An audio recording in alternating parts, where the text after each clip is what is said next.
So if you caught my video yesterday, you know I talked about the film for MASH. Well, today we're officially starting my reviews. Which is going to be about a 5-year process of reviewing every single episode of the television show, which is already way better than the movie. And I've only watched the pilot. Well, actually, I've watched every episode, but in my specific rewatch for the reviews, I'm only at the pilot because I'm going to watch, record, kind of thing.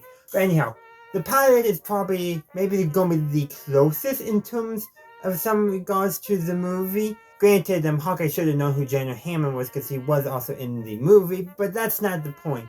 The point being, this is the pilot for MASH, so they're still trying to figure out things like Father McKay is played by a different actor than he was in the movie, and who he'll be for the rest of the series. So the movie actor was played by the same actor who played Ogden in Deep Space Nine. And I know the name, but the pronunciation is losing me. But totally different actor for the pilot, and then there's going to be another totally different actor, William Christopher, when we get to the next episode. But you know what? You can already tell a lot of different things. The humor is more fun. Our opening is very different. The opening is probably following more of a movie formula for the pilot, but again, it's a pilot. We're testing things out, figuring things out. But also, the show is going to be using the same song for the same Suicide is Painless. However, the show does it instrumental, which I think fits the show way better. Additionally, I think it also conveys more, because there is a sense of melancholy in that song and the melody, and I think it really fits the show nicely, especially because the show is, how should I put it? It takes a very different tone. You can already tell. The show is, I think, way more anti-war than the film is, and you can tell that much sooner going on in just the pilot alone. We're not even the rest of the show where they can get extremely explicit. But what I really like about the pilot is the first 2 lines of dialogue. Well, we got they're playing a football game and radio says, "Here they come." And then someone says, "I don't hear anything," then he says, "Wait for it." So that introduces us to radar, believe it or not. But then the very next line we hear is Hawkeye yelling over to the choppers about getting a patient to surgery. Already, that tone is very different. And yes, it got some humor going on in the opening and throughout, but the tone is already set very different. The show, already in the pilot, you can tell is going to be a lot more focused on them as doctors. And all honestly, the fact they were doctors seemed second nature to all the other antics they were getting on in the film. But here, you can already tell, they're putting greater emphasis on that these are medical professionals, doctors, nurses, technicians, and the staff that help support them. You can already tell the show is taking a different tone and different focus. Now, there's still humor, directed at Frank and all that, but it's kind of weird because since this is a pilot, they still haven't gotten it out and gotten everything figured out yet. And you can tell for some background stuff, for scene dressing, for that better term, for the scene setting, they're relying on things that happened in the movie, which the show already comes just because they brought Frank back for the show that in the movie had him gone long ago. But you can tell those things, oh yeah, that makes a lot more sense now when you factor in the movie. So the show is already set very differently from the movie. It's obvious, but you can tell they haven't gotten their own continuity decided yet. But pretty soon, you get points and references to the movie long gone. The fact that I think in season 8 maybe there's a reference. That could be the wrong season, but to the movie it's oh wait, wow, they're actually referencing something, because very quickly they decided they're not going to follow the same continuity as the movie. A little bit more early on, especially in some characterization, but let's actually address that. You can already tell the treatment of the female characters, the nurses, by the doctors and other male characters is already way better in the film. Still not great, especially when you compare it to later seasons and our modern day understandings, product of its time and all that, and product of its setting. But you can already tell there's more respect for the nurses as medical professionals. That across the board is already there. Yes, there's some tenseness in the operating room, but you can tell it's because of the stress, not because of sexism. Now there is some of that going on, pursuing nurses, Hawkeye, and all, pursuing a nurse and all that, which, and mainly in the episode is Lieutenant Dish, which, okay, maybe not the best name, but they do actually, the weekend pass to Tokyo that they're raffling off to get Hojon sent to the States to go to school. Hojon's a houseboy, by the way, who, in the movie, is actually drafted into the Korean Army, so very different story they're already doing there. But, okay, so Lieutenant Dish is saying she wants to be faithful. She's not being that faithful. But at the same time, it's for the weekend pass, she's convinced Hawkeye's gonna rig it so that he'll win. But he rigs it so that Father McKay wins. Which is okay, because he's a priest, he's not gonna do anything. And priests are supposed to be celibate, so it makes sense that they chose to do that. But actually, this is the first playthrough. I've been playing a lot of video games lately. First watch through where I actually realized, wait a second, at the very bottom, Hawkeye stuck one of the tickets to the bottom, and I just realized he fixed it so that Father McKay would win. Obviously, they did that in the script, but first time I actually realized it because I was paying more attention now because I was going to be doing these reviews. And then, of course, Hawkeye and Chopper getting out of trouble by being good surgeons. That happens a couple other times. But another thing, the ending gag is this. Hawkeye and Chopper, start talking to nurses, and, no flirting and all that, and the nurses start going the other way. But because they were expecting to be hard to be arrested by Jonah Heyman, they had handcuffed themselves, their left and right arms together, just to, so the nurses started walking the other way, and so they couldn't continue walking. Now that's a great joke, but if we want to think of not the external but the internal reason for that is the nurses knew what was going on, knew they had done that, and were messing with them. Which, I mean, come on, that already is setting up that there's going to be a much better dynamic between the male and female characters in the show than there was in the movie. There's a few other much better jokes too, there's a joke where Colonel Blake Henry, because let's be real, Henry is going up for a meeting with Jonah Heyman, which is actually a dinner, but anyhow, they overhear on the PA system basically an announcement that basically now that Frank is the acting CEO, he is basically putting the stop to the party they were going to have and the raffle they were going to have to raise money so that Hojon could go to school in the States. Well, Hawkeye picks up a brick and Frank is and then Margaret is basically no, don't do that. Hawkeye just throws out the PA system instead. But it's a funny joke because you have Frank's reaction and then everyone else's reaction, and then the punchline is, it's actually, he's just throwing at the PA. Now, he may have actually thrown at Frank, but that's not the point. The point is that is a good joke.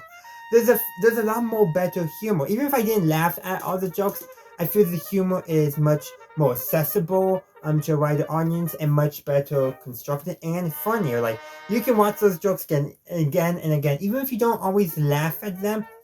I've seen the opening scene so many times that I actually no longer laugh at the golf ball hitting a landmine. But it still brings a smile to my face even if I'm not laughing. So you can already tell the show is taking a very different tone. The jokes are much already better in the show than it was in the movie. And I think that's because the show is more of a sitcom. So comedy is deriving from the situations, obviously. But the movie, not so much. The situation it wasn't a sitcom kind of comedy. It was more of it was a different kind of comedy. I forget the term, but the jokes did not draw from the situations that the characters are in. The characters were doing a lot more to create jokes, which we do get later on in the show, which I think and some of the best jokes are later on in my opinion.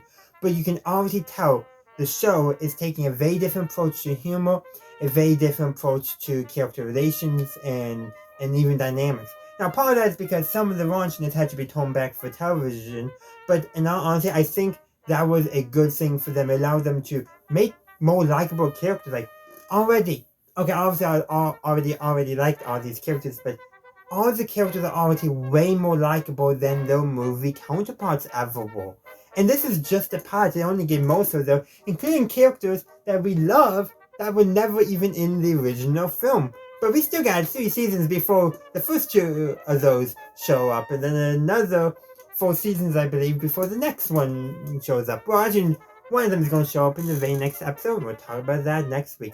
But in the meantime, let me know your thoughts on the pilot episode for MASH. Season 1, Episode 1, of course. And also, do you agree with my assessment and the comparison with the film? These first two reviews, the retro reviews, have been doing a lot on comparing the film and the show, which makes sense. The first two, one's the actual film and one's the pilot, so they're getting things together. But you know what? Some of those comparisons will still be talked about later on in the show as it comes up. But hopefully I'll be able to talk more about each individual episode and maybe especially a lot more messaging that they were trying to say. But that's all I have for you today. So I watched MASH Season 1, Episode 2, To Market. So this is the second episode of Season 1, obviously. And this is... It's a small episode in some ways in the pilot in terms of scope of the plot. The plot's pretty simple though when you think about it. They're doing surgery and they run out of an important drug and they get involved with some black market shenanigans in order to regain their supply, which at the end they do. Though they do have to trade away Henry's desk, which is a antique 100-year-old oak desk. And everyone who goes into his office, Henry asks, do you know what kind of wood it is? And they say oak, and then he says, no, oak. The joke is funny, but the two main times I remember it. The first time it goes with Radar, so Radar would know because he's Radar. But the second time it happens, it's funny, it's even funnier because it's not Radar doing it. And they do get everything done. But one thing I would like to really address is that you can already tell there's already some more serious stuff talking about, and this is only the second episode, and this is not even the truly most serious stuff that they do. I believe is in a couple more episodes, but the fact is, they're doctors, and they're out of a drug they desperately need to help the patients. They lost other medical supplies, but this one drug they can't do without. There's no substitute for it. And so that's already a stake that we never really got. Like I never felt in the movie any serious stakes when it comes to the medical stuff. The powered stuff, same thing. There's no serious stakes going on. Sure, some maybe serious stuff like threat of imprisonment, for disobeying orders and all of that. But when it comes to these are doctors, so when it comes down to it, the serious stuff is going to be more about saving lives. And this episode is the first one where you kind of get that. Though we'll go get more later on, more serious stuff in very different ways too. So we'll talk about those when we get to them. But this is already, you can tell, is setting up that it's not just going to be a screwball comedy, but it is. Because, come on, the hilariousness, of Hawkeye and Chopper trying to get Henry's desk out of his office, and they start, and then Frank comes and Major Julian comes in because they heard noises, and then they leave, but they lock them in the office, so they're stuck in there all night trying to figure out what to do, and Radar can't find the right key to unlock it. Okay, that's funny, that's just hilarious situation stuff. Then they decide to cut the wall down so they can take it out. Probably, it's just hilarious, and then they can't actually get the desk delivered to the pickup because Frank is there, and Frank orders the driver to leave with the truck that the desk was going to be in, and also the drug that they were trading the desk for. So they have to go hide it. So they put it under a top and pretend it's an early mass. And it's hilarious because it's just in the middle of nowhere, and as we know from later episodes, whenever Father McKay does hold services, it's normally in the mess tent, not in the middle of the compound. So yeah, in the middle of the camp. So yeah, it's that situation, and then probably one of the best halves though is at the very end.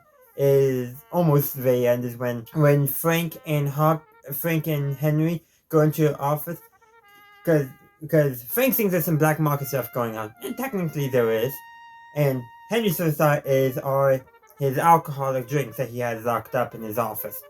He goes in, doesn't notice his desk is missing, which is also hilarious, and doesn't notice the wall. But Frank walks in, and he notices immediately that the desk is gone and the wall is down. And then when Henry realizes, they just slowly walk in like dazed, and they look up as the helicopter is taking his desk away.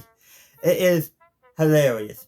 But also the very last joke of the episode is the black marketeer who's in charge of the entire operation, named Charlie Lee, comes in and delivers the medical drugs, and Henry notices, like, do you have a brother that's a general? Which he appeared earlier masquerading as a general, so Hawkeye and Chopper could show him the desk before the trade was agreed to.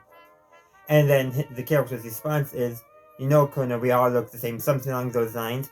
And that's playing on a very American stereotype that all Asians look the same, which is not true. There's a bunch of differences. Now, there's something to be said about when you don't know a group, you don't notice those minute differences.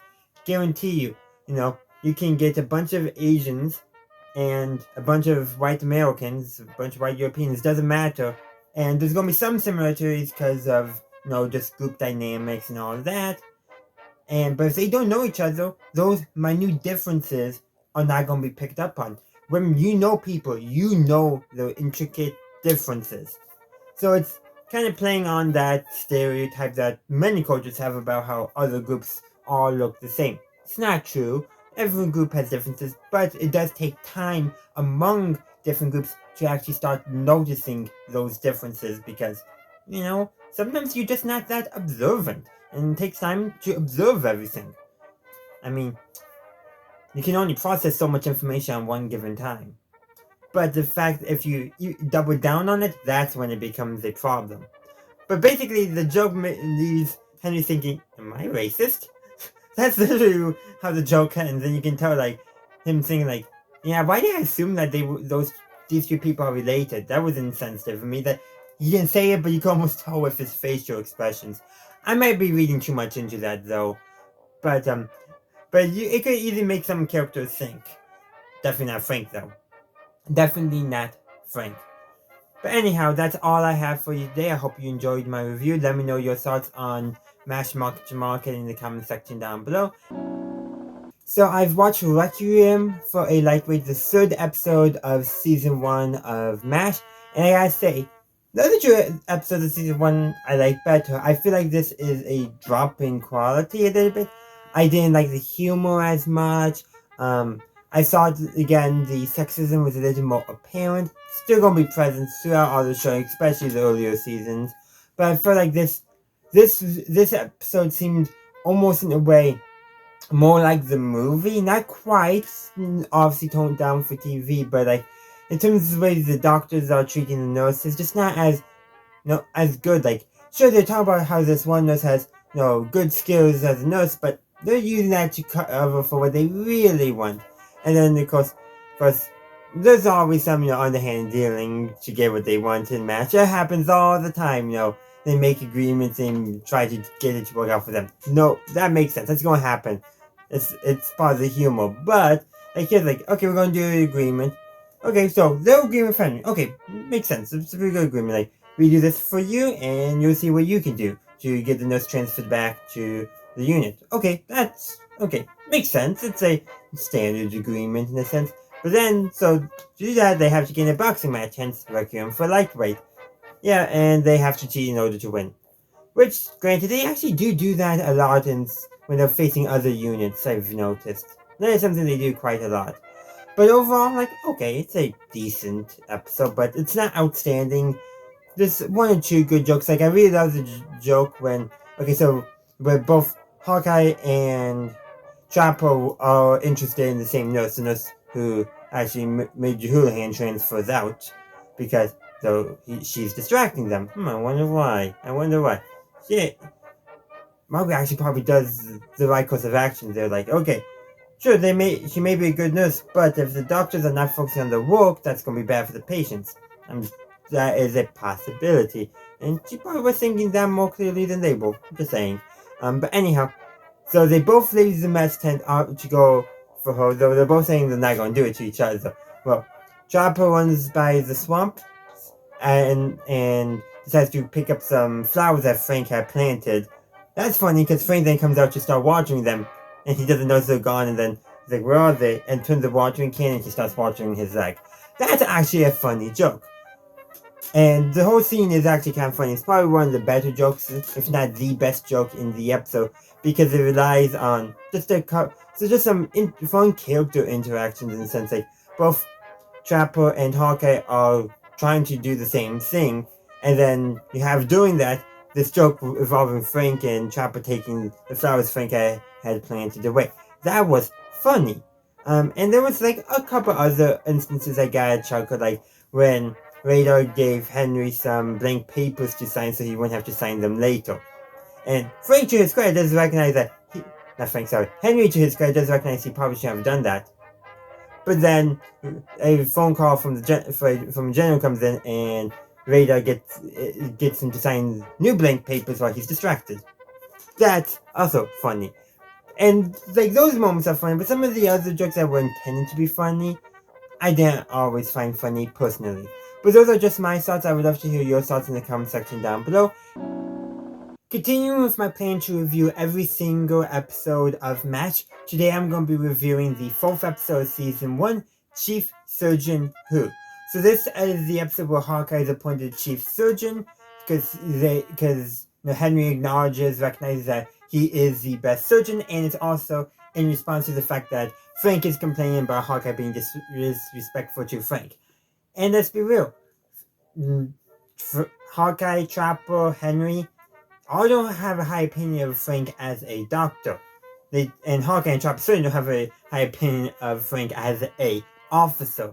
And even though when we get later on, later on in the show, they actually probably do more showing that Frank is not a good doctor. But this is still early on; they're still figuring stuff out. But even still, they're clearly taking the stance that Hawkeye is one of the best surgeons at the 477. Sure, earlier in the episode, Frank was say, "Oh, I had a thriving practice back home," but there's also a reference to Hawkeye gave the recommendation to, I believe it was Spiritual Coach, to do one thing, which is different what the manual said. And Hawkeye's response when Frank pointed that out was that he's out of date on his journals, i.e. his medical journals. He's not keeping up with new research.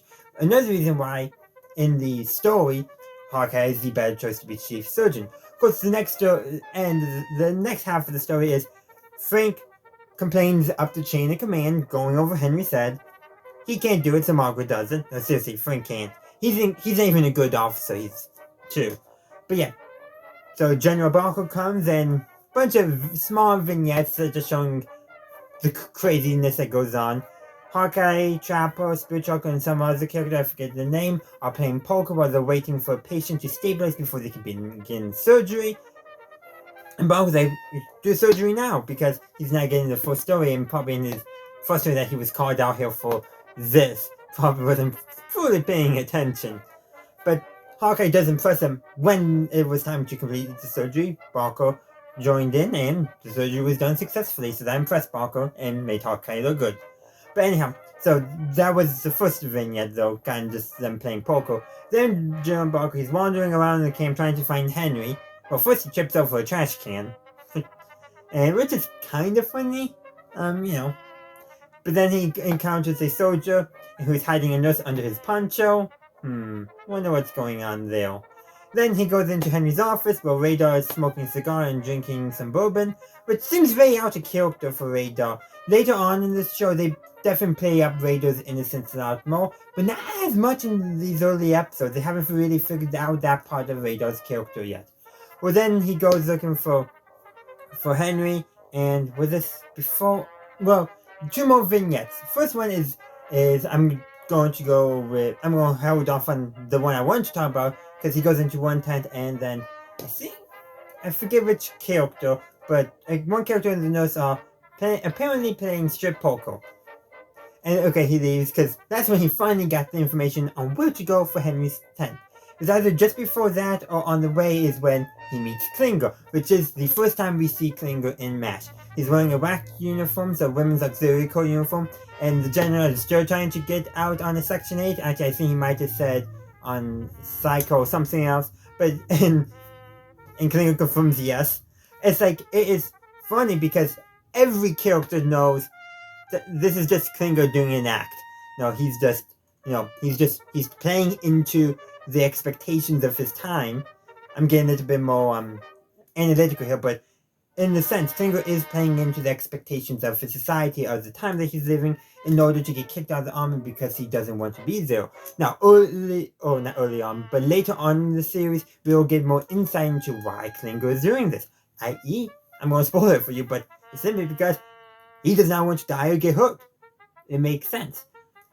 And, I mean, for what is it, small and all that, not too much, but it really is, because it introduces a fan favorite character, but it also does say something like, Klinger is literally playing into his time's stereotypes. Does he know that or not? But he is for his own benefit, for his own selfish motivation, because he wants to get out of the army. But it does take somebody who knows a thing or two to be able to, you know what? I know how the rules are. I'm going to exploit them for my benefit. And Klinger is taking advantage of the society of the time. Granted, everyone at the camp is like, who cares? So that doesn't hurt, that doesn't help Klinger, but I also said something about them that, they know what Klinger's doing, and, they don't care, because at the very end, and Klinger does another stunt by just wearing the WAC hat, nothing else, and Hawkeye Job are at least put a dress or a slip on. And that shows they're just nonchalant about it. They don't, if Klinger wants to wear that, they're fine with it. They don't care. They don't mind. And just kind of interesting in the stuff we can talk about with Klinger and that. It's an interesting topic. While I could talk about more, but just to do kind of a brief summary. While I don't think Klinger would be, how we would in our modern language say trans or gay. He's definitely not gay because he is interested in women. But you can definitely tell, especially later on in the show, that he does like, wearing female clothes. And I could simply make him a cross-gender or just a man who's more in touch with his feminine side. Could go many different ways. And there are better people than me to speak on this. I forget the channel name, but the channel has a great breakdown of the stuff with Klinger, how it is a product of its time, but also how it was ahead of its time in some ways. If I can remember that, if I can find that video, I'll link it up in the cards or drop in the comment section so you can check it out. And the last kind of vignette is when General Barker then meets Henry, and Henry's been looking for... First Barker enters the tent and is one of the nurses there, and of course, go figure, everyone's just doing everything else 477. It's subtext, but it's always there, it's clearly there. But Henry comes in, and he was looking for a woman so they could go fishing, him and the nurse. So, hey, that's something, at least. But yeah. And then Jen Barker tells Henry to leave the rooms when Barker wants to go again to see what Hawkeye is doing. And that's when the surgery scene begins. Now, there's probably more stuff I can say about this episode, but really, it's a quite fun episode, We get some more character stuff going on, we get Klinger's first appearance, and actually, I think Klinger's first appearance is probably the most important thing about this episode, because it introduces a new character. A character that will become a fan favorite, a very beloved character, and especially later on in MASH, the show wouldn't have been the same without Klinger. Now, unfortunately, we won't have another Klinger appearance until season 2, because he was only for a one-off when they were filming season 1, only one episode, unfortunately, but we still got probably about 18 to 20 episodes before we get there, at least to season 2. I forget which episode season 2 was he reappeared. But you know what? We'll talk about that when we get there. Today I'm continuing my retro reviews of MASH with the 5th episode of the first season, The Moose. So to begin with, this is probably the first episode that's really addressing a actual serious issue, that being slavery. That's pretty much what it is. The titular Moose, Sun Lee, I think is the character's name if I recall correctly, is basically a staff sergeant comes in who had bought her from her family to be his personal servant. Hawkeye takes offense to that immediately, once he figured out what was going on. He had a bad feeling about the sergeant he described earlier, but yeah. But just to show, I think, how much the fact that the staff sergeant did that, he put on his full dress uniform to attempt to order the sergeant to release her. Doesn't work. And so what does he try to do then? He tries to buy her freedom. Takes a while to do that. But pretty much once he makes that mind, that's what he's doing. He's of course supported by Trapper and also Spiritual Jones.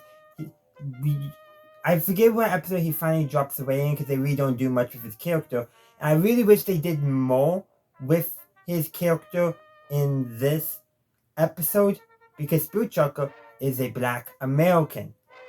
And perhaps maybe if this was being written by, the writers from seasons 6, 7, 8, 9, 10, from the later seasons, they might have actually done that. But this is still early MASH. They haven't found the footing yet. And they still had some good commentary on the issue, but they totally missed it. They didn't think to really bring in one character's, experience. Yes, Spirit Truck wouldn't have had any personal experience, but there's a good chance there would have been stories in his family, and he would have had something interesting to contribute. But they really don't do anything with it. It's missing potential, in my opinion. Now, would they have done it well is a totally different question. And given the time frame and the fact that the writing room was probably all white, it's actually probably better that they didn't, because they would probably have screwed it up somehow and made it worse than them just not addressing it at all. So, at least I can give them credit for realizing they couldn't write about it. I can't write about it. I just think it would have been nice if they could have. Now bring in somebody who could write about it, who has the knowledge or the experience to do so, but they didn't. But anyhow, going back, so Hawkeye's main mission is to basically get Sunny's freedom to her. They cheat at poker in order to win her off of the staff sergeant, and then the rest of the episode is trying to convince her that you're free now. You don't have anything you owe to us. And the first time they try to send her to family, she runs back to the camp. And then, so what they decide to do is basically treat her as a person, help her learn to stand up for herself, to self-actualize for herself. And it works. And now one thing I just want to address real quick before I continue recapping the story is that the character Longjohn, so the houseboy, who I suspect, given the attitude in this episode they display towards mooses, that they are paying him. I just got that's the impression you get from here. But wasn't it perhaps that he's sent to school in the States? I'm just saying. Continuity in early matches was always a bit hit and miss. But anyhow, he actually then goes to get the head of her family, and so that way honor can be kept and all that, so that way she doesn't feel like she's disgracing her family and all that. Granted, the head of her family apparently is her young brother, who she's clearly probably at least 5 to 10 years older than. And so in a more equitable balance in family relationship, she would be the older sister who's taking care of her younger brother. That's not really the case. And that can be partially assigned to the fact that I'm not perfectly in knowledge of what Korean society was like in the 1950s, but every society has had its phases where males, regardless of age, are considered superior to women.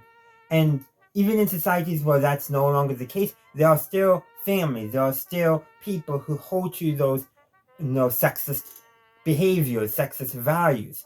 So even if, let's say, Korean society had moved beyond that, which I suspect it had, because the United States had to move beyond that at that time, and that's not saying that the US would actually be ahead of anyone, behind of anyone on any social issue, just more of the fact that one society was a bit behind on gender relations means that other societies at the same time have a good chance of also not being equal on gender relations. That's what I'm saying there.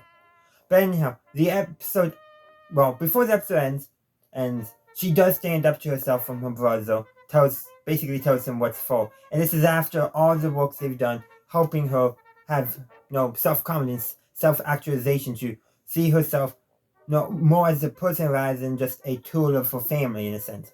I'm probably using the wrong words to describe that. But the episode ends where they get a letter from her. So apparently she goes, they find a home for her with a convent, and she's writing about all that. And probably what's one of the funniest jokes in my opinion in this episode comes where she says what's the exact words? Well, basically, as a Christian I should know it.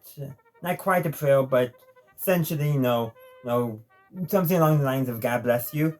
But then she writes, I'm only saying that because the nuns want it because I am Brutus. That's literally what she says, or almost what she says, slightly paraphrasing. But I thought that was kind of funny. Sure, I'm a Christian myself, and you would think that would some Christians probably would find it funny, but I found it funny because she's respecting their beliefs, but she's also acknowledging her own beliefs as well. Which, you know what, that is actually a very healthy attitude in my opinion. You can respect other people's beliefs and acknowledge your own beliefs without being mean-spirited. I like that. And yeah, that's pretty much it. There's another joke at the end. I'm not the biggest fan of the joke where Hawkeye jokes like, hey, I need a shave. Granted, I do like that how Trapper and Spirit Choker basically drag him into the shower to probably douse him even though he's not heading to the shower or whatever. No playfulness between them all. Showing that they are friends, and it's probably Hawkeye was more jesting, but it's hard to tell sometimes if his, especially in the early episodes, he had more of a dry sense of humor. That summarizes the episode and also what the episode did say. Like I said, this episode, if it was later in the season, I think would have handled this topic better, would have actually had some more poignant commentary. But I think the most important thing to take away is that this is really the first episode that is truly addressing a serious social topic. So that is where I'm going to end my review. I would love to hear your thoughts in the comment section down below. Today I'm continuing my MASH retro reviews with Season 1, Episode 6, Yankee Doodle Doctor. So the premise of this episode is that the military is basically doing documentary on MASH units. That's the premise. And of course, Hawkeye is not happy with the script that the director come with because it's I wouldn't say jingoistic, probably a little bit, but definitely, pro-military, pro-the war. Leaves out some very important details, like Frank's narration has a line about all the doctors being volunteers. Hawkeye is going to object because he's a draftee. And there's other things too, like, pro-military, pro-war, as opposed to Hawkeye's personal opinion, which you can very tell in this episode is anti-war. So, him and Trapper, they destroy the film, and then they remake it. Well, the director's not happy about it, but they remake it, and they basically make the bulk of the film just basically think early MASH, really. A lot of these early episodes where comedy comes before drama or saying anything. Even though they actually are saying something, they're basically presenting over-the-top stuff that is silly, that's not realistic at all, clearly. But Hawkeye, and thus the writers of MASH, decide to end basically this in-universe documentary with basically Hawkeye laying it out bare. What it is, Impo stopped talking about one soldier specifically, but about all of them. Came in like an hour or so ago and had a 50-50 chance. Basically what's really going on. And the general, he's like, okay, Frank is mad about this. Henry is also frustrated with this part because, it makes the 477 look bad, but the general is Germ Warfare, I believe. But when he sees it, he's like, okay, scrap everything except for my intro and what Hawkeye or Captain Pierce, as the general said, did at the end. Everything in the middle cut, destroy it except for one copy for him to keep. Because the general wanted something to laugh at when the war was over. But that also does show something. Like, he knew what Hawkeye and Trapper, I think, were doing a lot more. But also at the same time, knew, yeah, that's probably, funnier and all that. But not what we should be showing people. But he still wanted to keep a copy of him for himself, which was also good humor, but it does say something in my opinion. Again, early episodes of MASH really don't say anything, but you can see the seeds, in this episode. That end, if that end was filmed as a part of an episode in the later seasons, I would not be surprised at all, because of the tone it takes. But still, we're not quite to the first episode most people consider where MASH really pivoted to drama. Because, yes, there are some episodes where there's some serious things discussed, but it's all underpinned by humor. Think with the last episode. It has a good foundation. They misstep in a few areas. They don't quite tell maybe the story they could have told. They were either later season writers or just a more diverse crew of writers. So much potential there that they didn't do because they being a comedy, and they undercut everything with a joke. Here, it's still all being undercut with a joke. No, Hawkeye's joking about the entire thing. Granted, that is also the character's method of dealing with the war, but still, everything is undercut with a joke. Even at the end, where the general, recognizes the importance of Hawkeye's ending clip, still undercuts it by saying, well, we have to keep something to laugh at when this is all over, when referring to the copy he wanted to keep personally. So even though they're getting there, they are bringing some interesting topics, some deep topics even. They are still undercutting all that with humor. I forget which episode number it is, but I believe that it's going to be the episode Sometimes You Hear the Bird, will be where I think MASH truly begins to take a more serious tone. And granted, it won't really be cemented until later seasons, but I believe that is the first one. And that should be coming in a few more weeks, so stay tuned for that, and stay tuned for all my retro reviews. So that ends my review of Yankee Doodle Doctor. I would love to hear your opinions on the episode in the comment section down below. I'll try to get back to you to the best of my ability. As a part of my MASH retro reviews, I have watched Season 1, Episode 7, Bananas, Crackers, and Nuts. Before I get into this review, I do need to give a content warning, as a sensitive topic will be discussed later on in this video. I'll remind you of that when we get to it. But to begin with, the premise of the episode. Hawkeye and Chopper are trying to get him R&R. That's the premise of the episode, and they need to convince Frank that Hawkeye has gone crazy, or somewhat crazy, and he needs some relaxation to actually get worse, because Henry is away on his own R&R. Anyhow, Margaret convinces Frank to bring in a psychologist. Unfortunately, it's not Sydney Freeman, because that would have been a way better episode, but that's gonna be maybe season 2. We still got a while before we meet Sydney.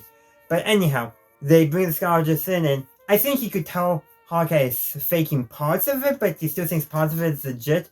I know, but regardless, as part of Hawkeye trying to convince people that he's gone crazy, there's, I would say, 2 good, funny bits. And the first one is a dog in post-op. It's just funny. It's also cute when the dog takes the breathing mask off. And okay, I'm not a big dog person, but I will admit that was a cute scene. I don't even know if they directed the dog to do that, but I just like that they included that, because the dog probably just did it naturally anyhow. Then there is another one where it's in the mess tent, and Hawkeye comes in full surgical garb, and he has brought in liver. They're serving hamburgers, so Frank wants to know where the liver comes from. Hawkeye says, oh, is that North Korean that's deceased? Yeah. Now, I don't think it was actually that in-universe, definitely not from filming purposes, but in-universe in the story, was Hawkeye and Chopper probably just bought liver from some Korean farmer, whether it be beef, pig, or whatever, I don't know. That's probably what it really was, but Frank doesn't need to know that, and that's the important thing. But Margaret thought, let's bring in a psychologist. Well, that psychologist does conclude that, okay, I'm going to take Hawkeye away for some psychological analysis, psychological observation in Tokyo. Which at least that's where Hawkeye wanted to go, but the problem is, he only wanted to go there for a weekend pass or something like that, for some R&R, not for psychiatric observation. That does, though, lead to the best joke, in my opinion, of the episode, where Hawkeye is being discussed between Frank, Margaret, the psychologist, and Henry. And the psychologist says, we'll do the best we can in referring to getting Hawkeye better and back at the 477. And Henry says, it's the army, no one can do their best. And I just love that joke. If you watch any military humor on YouTube, or if you ever worked with, for, or somehow involving a government, whether that be federal, state, or local, you'll get that joke. It's I think, very common among those circles, and that type of humor. It's just a fun joke, and I really, really loved it. Unfortunately, it's all after this that the episode really starts going downhill, and this is my content warning. Sensitive subjects, lack of consent. I had this exact same problem with the film, where 2 characters are manipulated into a situation where they have an encounter, and neither of them have the correct situational awareness to give proper consent. So Hawkeye decides to discredit the psychologist, so he gets to stay as the 477. So Hawkeye says as the 477 to make clear. He ropes Radar into this, convinces the psychologist that Margaret is interested in him. Yes, they did have a fling at one time, but it's clear that Margaret is not interested in pursuing a relationship with him. But anyhow, they they turn the lights off in Margaret's tent and switch the sign so he thinks he's going back into the guest quarters. Then switch it back so that when Margaret goes back into her tent, like thinking all is normal. And then things go downhill from there. And it's like, it's this lack of consent. They have an encounter that Margaret was not willing to partake in. She had no consent to this situation. And he knew what he was doing, but he was being relied on by false info that was manipulated to him as part of a plan to discredit him. Now, granted, I have a feeling he might have, if he thought he could do it anyhow without being manipulated, he would, but that's not the point. The point is, he had a mistaken impression of the situation and made the wrong choice, and Margaret was totally a victim of this, not knowing what's going on. And it's not played near enough as problematic as it actually is. It's just icky, and it really destroys the rest of the episode. In all honesty, it just destroys it. It makes it not like, I just skipped through that scene. I knew the scene because I've watched this episode before, and so I just every couple of seconds moved along, just because I didn't want to watch it because it was icky. It's wrong. The movie was somehow at least a little better. No. It's just a bad scene overall, and it picks and really draws from one of the bad elements of the movie as well. Lack of consent. Yeah, it's just bad. It's probably my least favorite episode of season 1. Well, it probably has that one, basically the army redoing the best one. Not really joke. Okay, that's probably my favorite joke of season 1, but it's in the worst episode so far of season 1. There might be a worse one, I'm not sure. We'll have to wait and see, because it's been a while since I watched season 1. I normally watch the later seasons. So yeah, this episode, despite having a really good, funny joke, it's just a terrible episode with an icky plot point at the end. I really just don't like it because of that. But I guess I should open up to you guys. What did you think of this episode? Do you agree with my assessments? Do you agree with how icky the second half of the episode really is regarding consent? I would love to hear your thoughts in the comment section down below. I am continuing my rewatch of every episode of MASH with Season 1, Episode 8, Cowboy. Now, to begin with, I will call this as the first episode that fell flat for me. Yes, looking with the other episodes, there were episodes I didn't like or didn't like parts of it, but there were still some really good, strong parts of said episodes. But this is the first one where it's kind of like, meh. It's fine, it's okay. There's nothing spectacular about it. It's not a smash hit. Nor is it a fail. It's just there. And that's alright. We can have episodes like this where it just doesn't stand out. That's alright. It's going to happen. Like I said, not every episode has to be a smash hit. And it's a perfectly serviceable. It is a perfectly serviceable episode. And the plot's not half bad either, you know. A helicopter pilot named Cowboy, he's waiting for a letter from home, and he gets mad and tries to kill Henry. I mean, that's essentially what happens, boils down the plot. But in all honesty, it's an okay plot. It moves well. Everything seems fairly logical. It's just, man, there's nothing really standing out about it. And yeah, I guess I could just continue on describing other ways this episode is just kind of a flat episode without that many standout moments. Though I do want to admit, my favorite moment is probably the first time Cowboy tried to kill Henry, when Henry and Hockey were golfing. Henry goes to hit the golf ball, and okay, I'm not sure if the golf ball exploded or the golf ball was shot.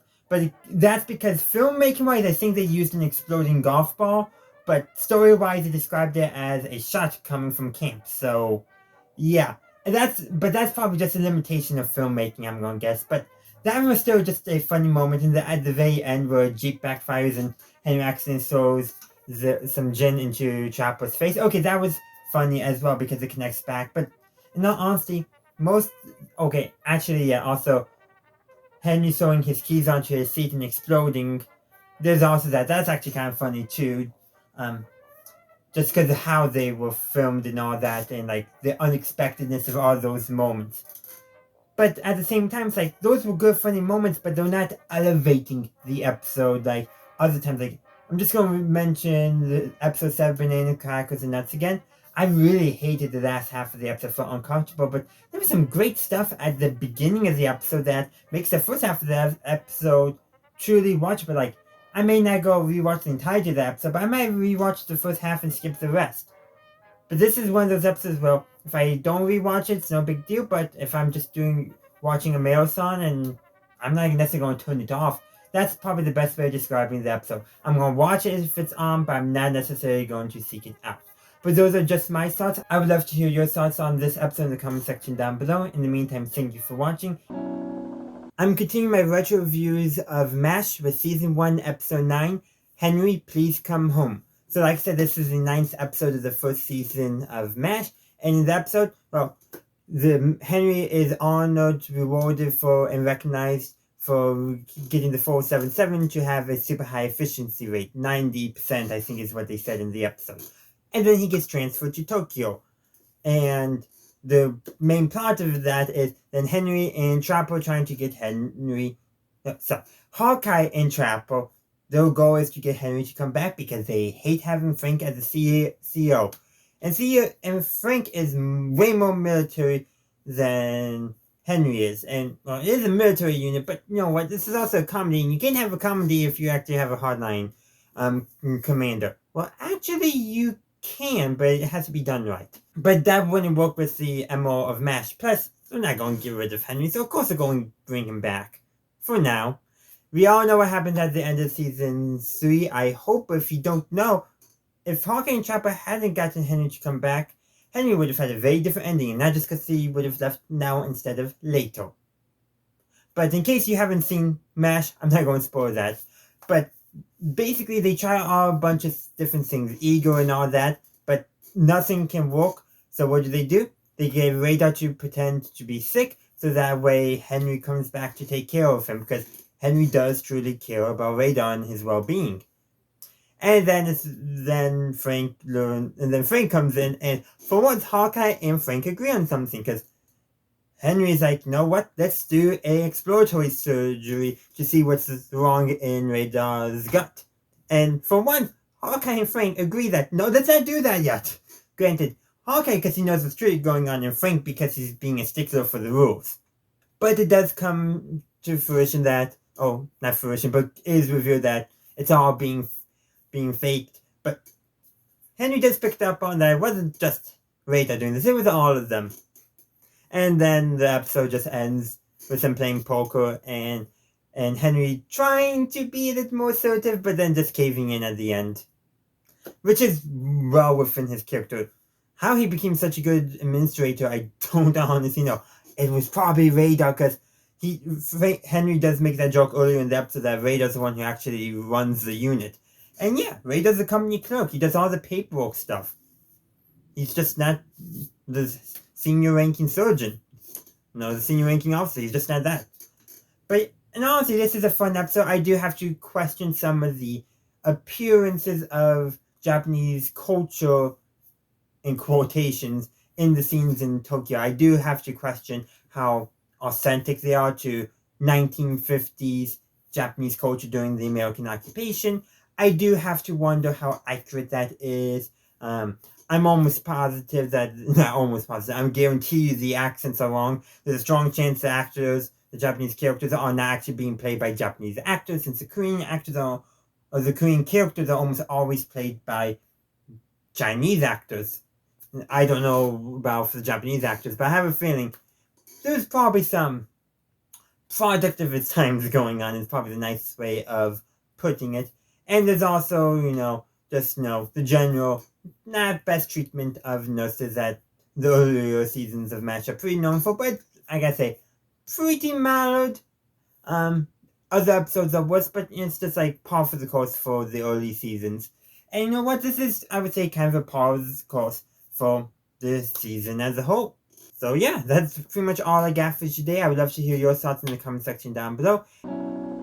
I'm continuing my MASH retro reviews with my review of Season 1, Episode 10, I Hate a Mystery. So, like I said, this is the 10th episode of Season 1, and it's a pretty enjoyable episode. It's basically a mystery, though you can't really solve it, because there's no clues given until it's revealed at the end. I feel like there was another episode later on where they might have done a little bit more, but yeah, unless you know the story, you can't solve it, because there's actually no true clues given. So I do want to say it's not a mystery. Even though there is a mystery, you just can't solve it because there's no clues. But despite that, it's still a good episode.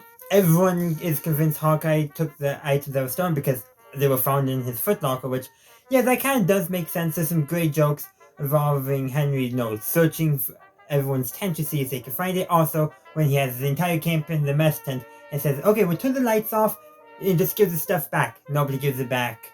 But it's just a chaotic scene. It's just very fun to watch. Then he goes through searching and everyone's tent. And this is also the first episode where we see Raider's teddy bear.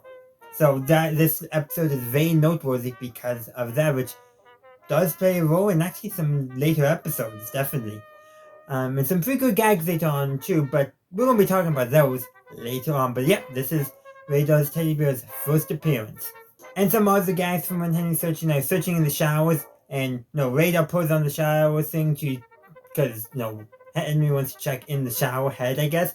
Raider doesn't get wet. Henry does it, he gets wet, which is funny, and then he goes into the swamp, and that's where he finds it. So that's after he tries to check inside the stovepipe for the swamp's stove, and he gets covered in soot. It's funny, but at the same time, it's not, because Soot is black and Henry is a white actor. So yeah, at least it's clear it's supposed to be his face is covered with soot and not anything else. But given the context of when the show is set and the time period, many people, namely white people, still found that to be funny. At least, like I said, they made it clear that this is Soot, and it was because he was, and the humor does seem though mostly derived from him searching in a place where his face would get covered with soot rather than anything more deliberate. But at the same time, it's like, but your modern audience, that joke just, I would say, doesn't land as well as it used to. And he was told there's going to be soot in there, and then he gets his face covered in soot. That's the funny part. But the context around it kind of draws it down because of, people. Enough said on that. But anyhow, like I said, the items that were stolen were found in Hawkeye's footlocker, and Hawkeye, to clear his name after, a couple of scenes of people just, pretty much everyone believes he actually stole it. And the evidence is not in his favor. Right now, he does the bluff, and they discover that Longjohn was the one who stole it, so that was the Korean houseboy. And because he wanted to sell those items off to get some money, so that way he could bring his family down south, and the money is needed to bribe the border checkpoints. And I think it was Trapper actually said, you could have just asked us for money, and along those lines. And Longjohn's response was, I didn't think you would accept, if I remember everything correctly. And yeah, there's something to be said about that, but at the same time, he could have asked, because I'm pretty sure they would have helped, and all that. And still, this is how you know this show, especially in the early days, was a comedy rather than a drama, because the ending joke revolving around that, they said, you know what, you can keep that stuff so that, and Longjohn's just like, okay, right away. Probably later seasons of the match, they would have actually offered to him, hey, you give us our stuff back and we'll help you get the money you need to bring your family down south.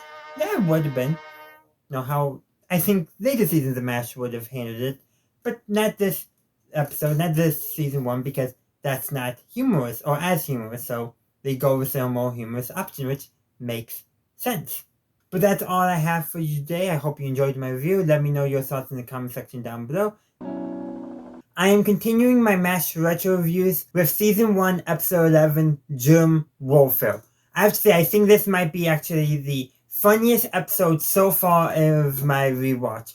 Okay, Yankee Doodle Doctor was definitely funny. It actually might be the truly funniest, but this is... I think I laughed the most in this episode so far, of course. There's some pretty funny ones later on, too. But this is almost what I would say is peak early MASH. You have Hawkeye and Trapper being the leads, and then the jokes revolving around them making fun of Frank in some form over just Frank's actions. But the plot of the episode, there's a POW, a North Korean POW specifically. Hawkeye wants to continue monitoring him because he's a patient who's been injured, and Frank wants to send him off. So Hawkeye gets permission to have him stay for a little bit longer, the POW that is, from Henry, And though the POW needs some blood, so in the middle of the night, they draw some blood from Frank without his consent. Which does lead to some problems, because the patient develops hepatitis, so they're like, we gotta make sure it didn't come from Frank. Even though less than a day is normally not how long it takes for it to spread, is what they said. I don't know medically how accurate that is, but okay. Or for symptoms to develop, I should say. But still, better safe than sorry, which is the right thing to do. Yes, there's some medical ethics questions, drawing blood before someone's consent and all that. But at the same time, they do the right thing of, let's test Frank to make sure that there is nothing. So, one mistake there, but then they also do show, proper ethics and, hey, we're going to make sure he's healthy, even though we don't like him, but it also may get him out of the unit, which probably also helps them make up their mind. But also, they also make sure that he doesn't accidentally spread hepatitis if he does have it. So there's some things like, sure, they want to get rid of Frank, but they are still, they do want to care about his health to a certain extent. They are doctors after all, and the health of everyone else in the camp. So they are being cognizant of that. But they don't have enough blood left to do a blood test for hepatitis, nor do they want to go in another night to draw some more blood. Yeah, because that probably wouldn't be great. So what they do, they get Frank to drink some beer, because apparently he can't hold it, and then they close the latrine so he has to go in a bucket, so they can send the bucket of his urine to Seoul for testing. Complicated. Well, turns out Frank didn't have hepatitis, but does have anemia. Which is just hilarious. Hilarious that he still had something, but just not what any of them was expected. But the way that Hawkeye said it was just so funny, because he spoke, not lowered his register, he aerated his voice a bit more, which almost made it sound more like, the way you would if you were delivering news about, not necessarily medical news, but like congratulations, it's a boy, congratulations, it's a girl, almost something related to that. I don't know why how I thought that tone. But like I said, I thought the ending scene was also hilarious. Frank and the POW, the North Korean, are playing checkers. I wish they said who was winning. Because it would have been funny if the POW, who's the North Korean, we learned his name. Why is that dropping out of my head? I don't know. But anyhow, it would have been funny if Frank was losing. Because Frank. But so Hawkeye and Trapper act basically nice to Frank. Give him flowers. And then say, we want to do a heart transplant, and you're a perfect type, or match, something like that. Which is just hilarious, and Frank gets mad about that. But I do want to address a few downsides in how the humor was handled. Mainly because some of the jokes around Frank were definitely LGBTQ coded, or more actually by the time we probably would have said gay coded, or likely not queer coded, but still. You could definitely see there was some of that going on with some of the humor around Frank, which there's people who have actually talked about that much better than me out on YouTube. If I remember, I'll link it in the description and the cards. But despite that, I still think it's good because the humor still revolves around Frank as a character. One of the most hilarious jokes is where Frank and Margaret are talking about everyone's jealous of them in their wholesome relationship, and which is funny because Frank is married and is having an affair with Margaret. So yeah, that's a funny joke because how oblivious they seem to be in that situation to the actual situation. That's why that is funny, even though it's not funny that Frank is cheating on his wife. And there's a few other things revolving around, treatment of women that's not the greatest, like, Hawkeye undressing one of the nurses with his eyes, but at least he acknowledges that it wouldn't be good for him to do it physically, so there's that at least. But those are just my thoughts on Germ Warfare. I would love to hear your thoughts in the comment section down below. So I'm continuing my series of MASH retro reviews with Season 1, Episode 12, Dear Dad. So this episode is different than all the other episodes that we've already talked about. This is the first episode where one of the characters is writing a letter home to friends and family. Specifically, Hawkeye is writing his father, who's living in Vermont. But later on it's established that Hawkeye's hometown is Craddock Cove, Maine. That's just an example of the series not being firmly tied to continuity, especially earlier on. But you know what? His father might have temporarily moved to Vermont for some reason too, so we can justify it that way too.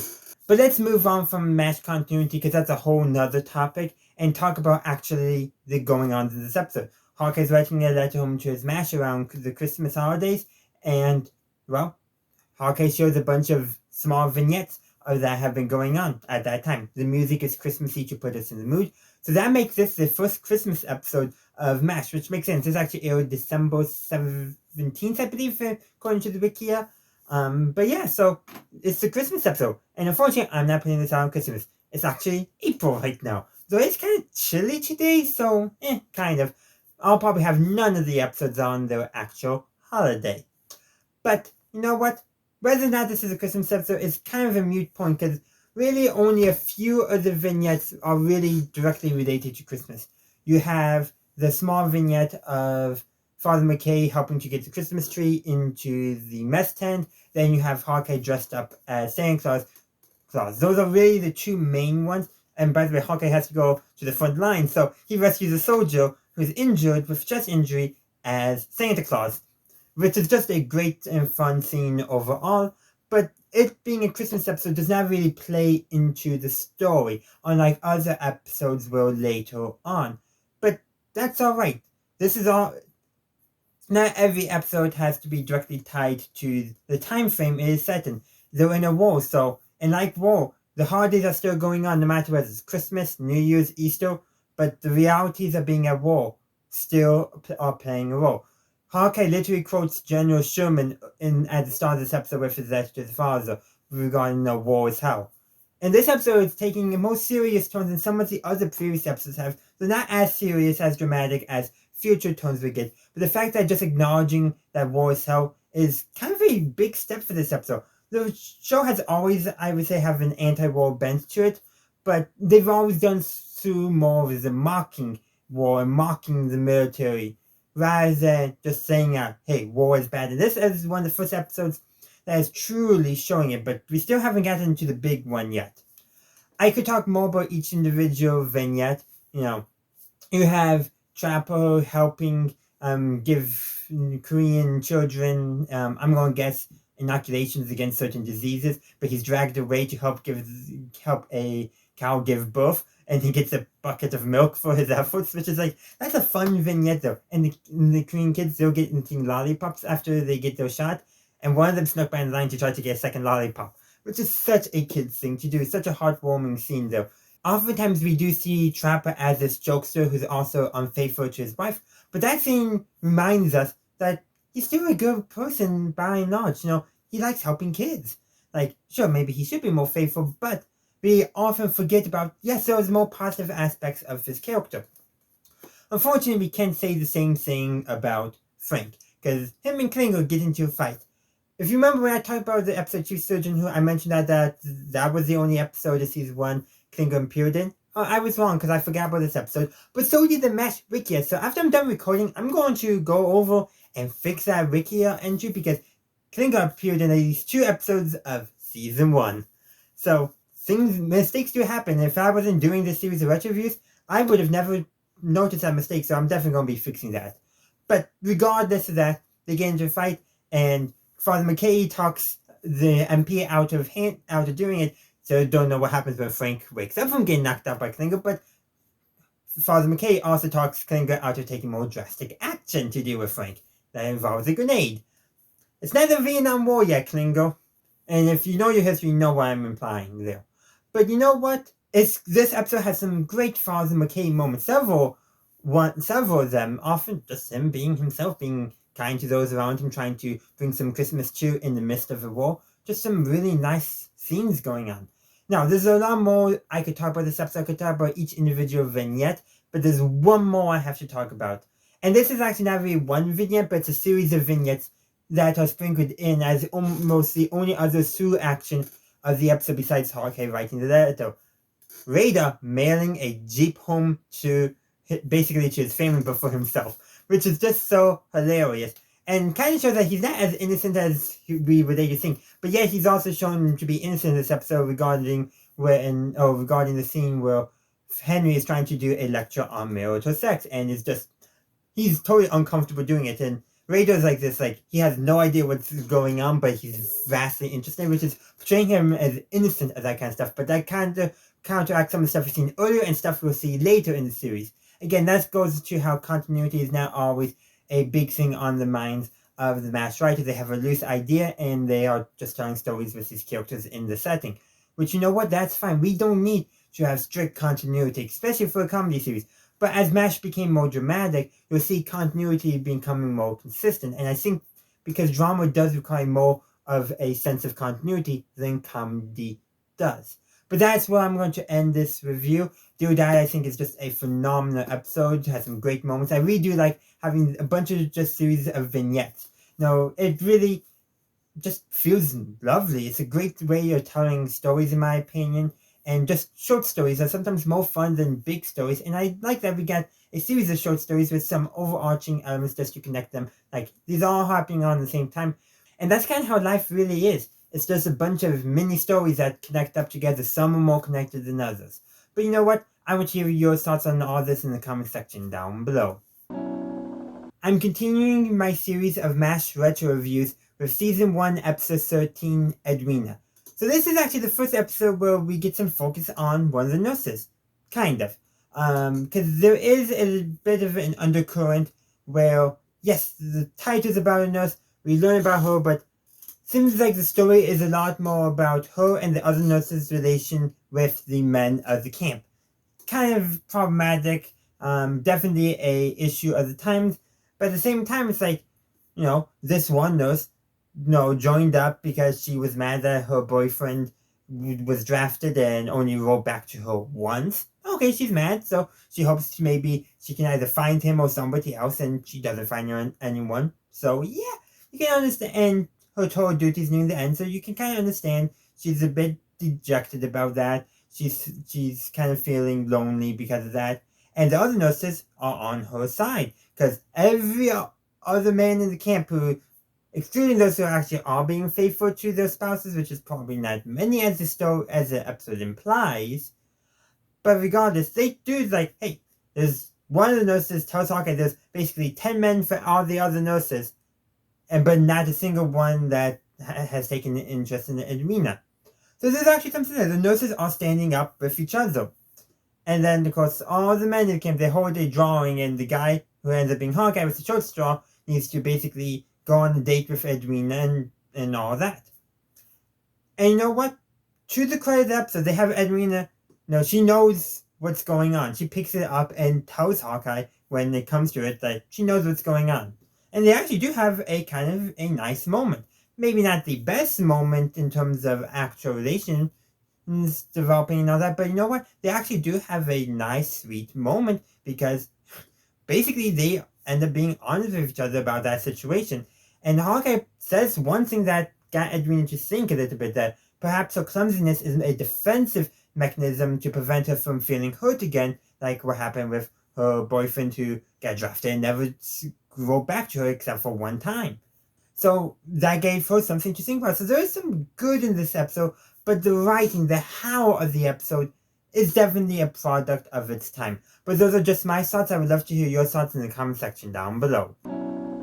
I'm continuing my series of MASH retro reviews with Season 3, Episode 14, Love Story. So, premise of the story? Well, Radar, they notice, has been feeling a bit down, so they give him a complete physical. He's fine physically.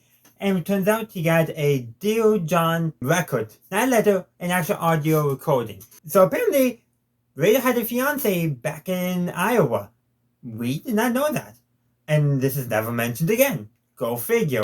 Early MASH continuity is not that consistent, but regardless, she dumps him in favor of somebody else who's actually there at home. Okay, somewhat understandable, but at the same time, like, really? Like, and thinking like, oh, they can all still be friends when he gets back. Actually, she used the word if. So you can see why he's down in the dumps about that. I do feel like maybe they'll make him almost too much, but regardless, really all that is set up for a couple of jokes. One, a new nurse arrives that Radar falls for, but she's an intellectual. She likes, the classics and all that. Actually makes me think she would have been a much better fit for Charles, but that's not this season, obviously. But regardless, so Hawkeye and Trapper basically try to coach Radar into at least pretending to like some of that stuff. Now, I do want to say, I think she picks up on pretty quickly that Radar's not truly interested in that stuff, but I think she does appreciate that Radar's willing to sit and listen to her talk about the things she's interested in, even if he doesn't fall asleep doing that. That is the impression I got a little bit from the last scene. Now, I don't think that was the intention of that, having that, but I mean, this is never mentioned again in the show, so yeah. But I really think they just wanted that as more set dressing for Hawkeye and Trapper doing their darndest to keep Frank and Margaret apart. Granted, the reason why they need to do that is because they're trying to blackmail Margaret into not going over Henry's head and to allow Radar and the nurse to see each other. Because the regulations literally state that enlisted and nurses should not fraternize. There's often things like that in the military, but at the same time, it's just like, this is a 477 you're at, Margaret. You're like the only one there who actually cares about military discipline. And Frank, well, he cares, but does he understand it? No. And that's going to be a big point in, I think, what helps drive them apart once Colonel Potter is somebody who actually does care about military discipline, but also knows when it's appropriate to bend it. But we're getting way ahead of ourselves there. This is just a short love story, for lack of a better term. I mean, it has no bearing on anything else. It's just a fun romp. That's really all they intended for. And you know what? It's a fun episode. Could it be better? Yes. But you know what? It's just a fun episode. There's not too much about it. But that's really all I got for this episode. I do want to hear your thoughts on the episode in the comment section down below. But next week, we're going to be talking about what is bound to be the greatest character in all of MASH, who yet we never seen, but we all know who he is. Captain Tuttle. I'll see you then. I'm continuing my series of MASH retro reviews with Season 1, Episode 15, Tuttle. And actually for this review, I am joined by Tuttle himself. So let's just jump right on into the episode. This is a great, fun episode. So Hawkeye and Trapper are giving some supplies to Sister Teresa's orphanage, which is actually the first time she's mentioned along with her orphanage, which is mentioned a lot more times. So this is actually one of the few episodes where we actually see her in the flesh. But regardless, they give supplies, but to hide that they're doing it, Hawkeye names his imaginary friend from when he was a child, Tuttle, gives him the rank of captain, and says Tuttle ordered them to do it. And from there, it just all snowballs. Everyone in the camp comes to believe Tuttle is real, not Hawkeye's imaginary friend.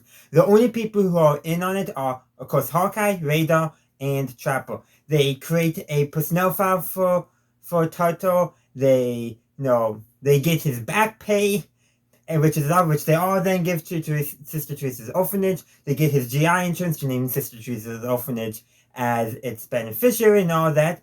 But of course, eventually, General Clayton wants to give accommodation to Tuttle. Well, the run around trying to make people now realize Tuttle isn't real, though everyone does think he's real at this point. Well, what does they do? Well, Tuttle went out to the field to do some battlefield surgery and forgot his parachute when he jumped out of the helicopter. Even though helicopters you generally don't use a parachute for, especially with the ones during the Korean War. Isn't that right, Tuttle? Where did Tuttle go? It was so great helping through this review. He did it again. He went to do some trauma medicine in the field. I hope he survived this time. Well, anyhow, I hope you enjoyed my review. There's so much more I can mention.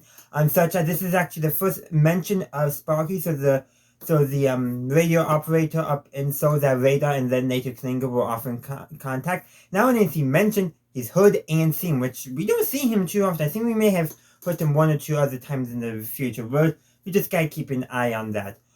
Also, there's a bunch of other just fun jokes, like when Hawkeye and Trapper and Radar were giving the runaround for Frank and Margaret who were trying to find Tuttle.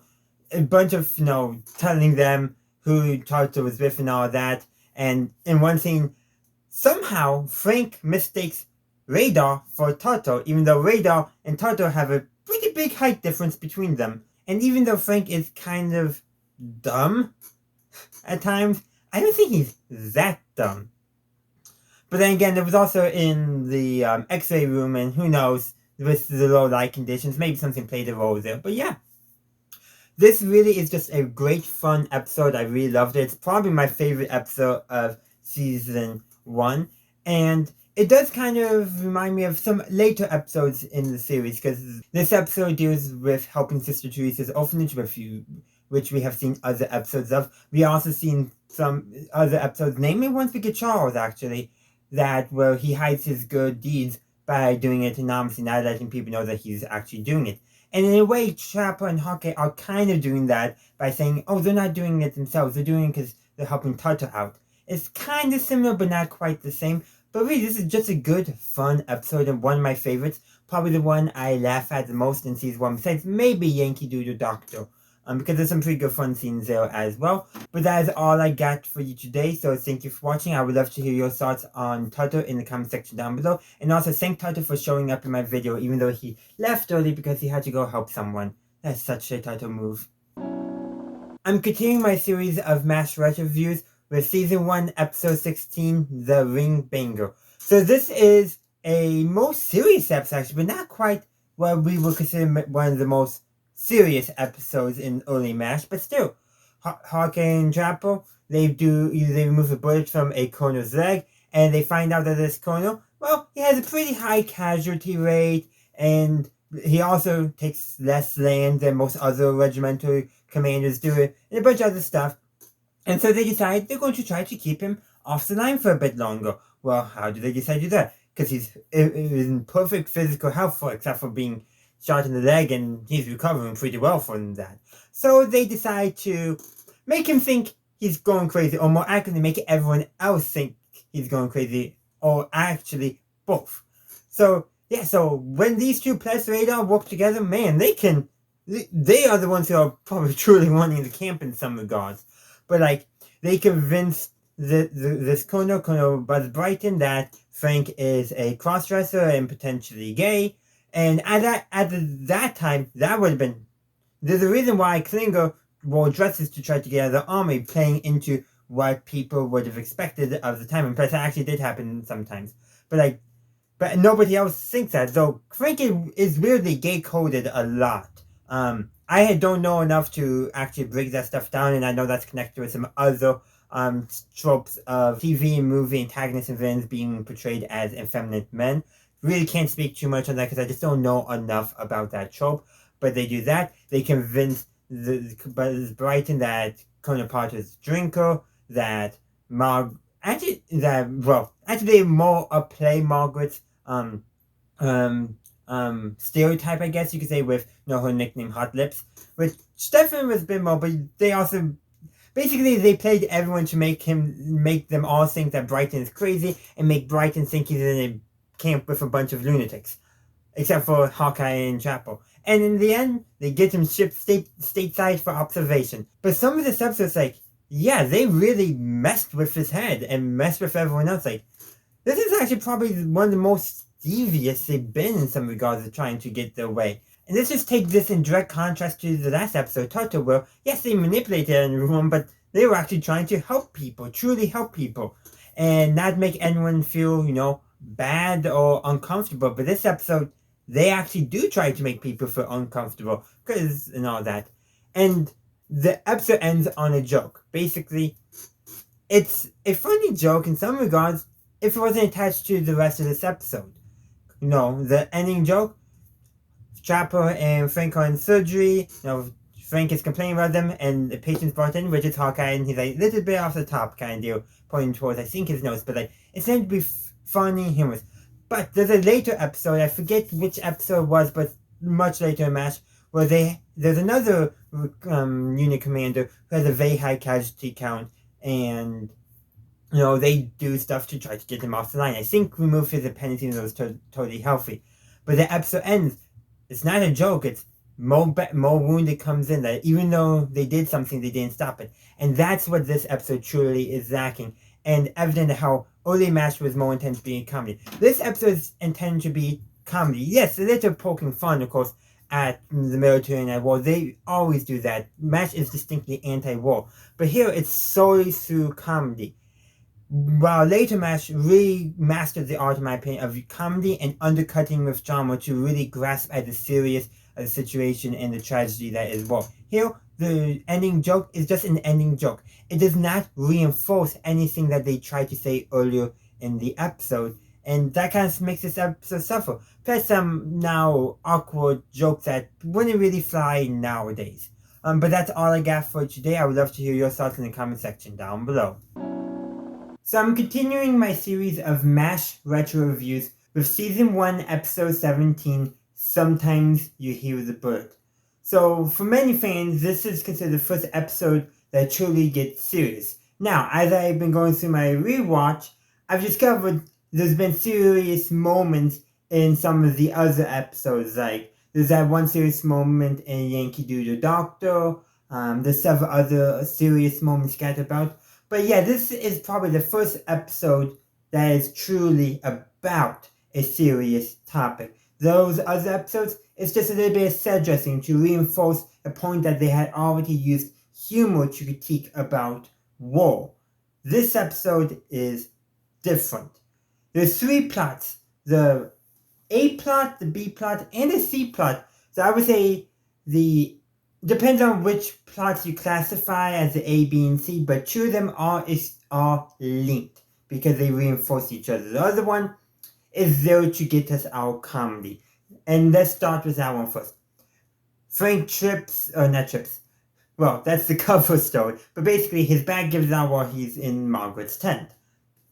They're like dancing, I believe, if I remember correctly, and his back gives out. So they make it look like he tripped on his way from the shower, but the directions don't make sense. So there's all that going on. And then he wants to put in for Purple Heart because this all occurred at a combat frontline unit, really stressing the definition. And somehow I don't think that actually would work in real life. But the point is that's intended to get us the humor stuff. But then the other plot, the main plot, in my opinion, the sometimes you use the bullet plot of the episode, is Hawkeye meets up with one of his childhood friends who's clearly went to school to be a journalist and has enlisted because he wants to report on the war, learn about the war as a soldier. He doesn't want to be a correspondent. And he's basically titling the book, the novel, the story that he's writing about his experience in the war, because in war movies, there's always a big, loud ricochet bullet sound right before the young blonde boy gets killed. Now, I've watched a few war movies, modern ones though, and I think that trope has definitely died down. And I think that trope is not really a thing anymore, but sometimes right before a major death, you still hear a bullet in cinema.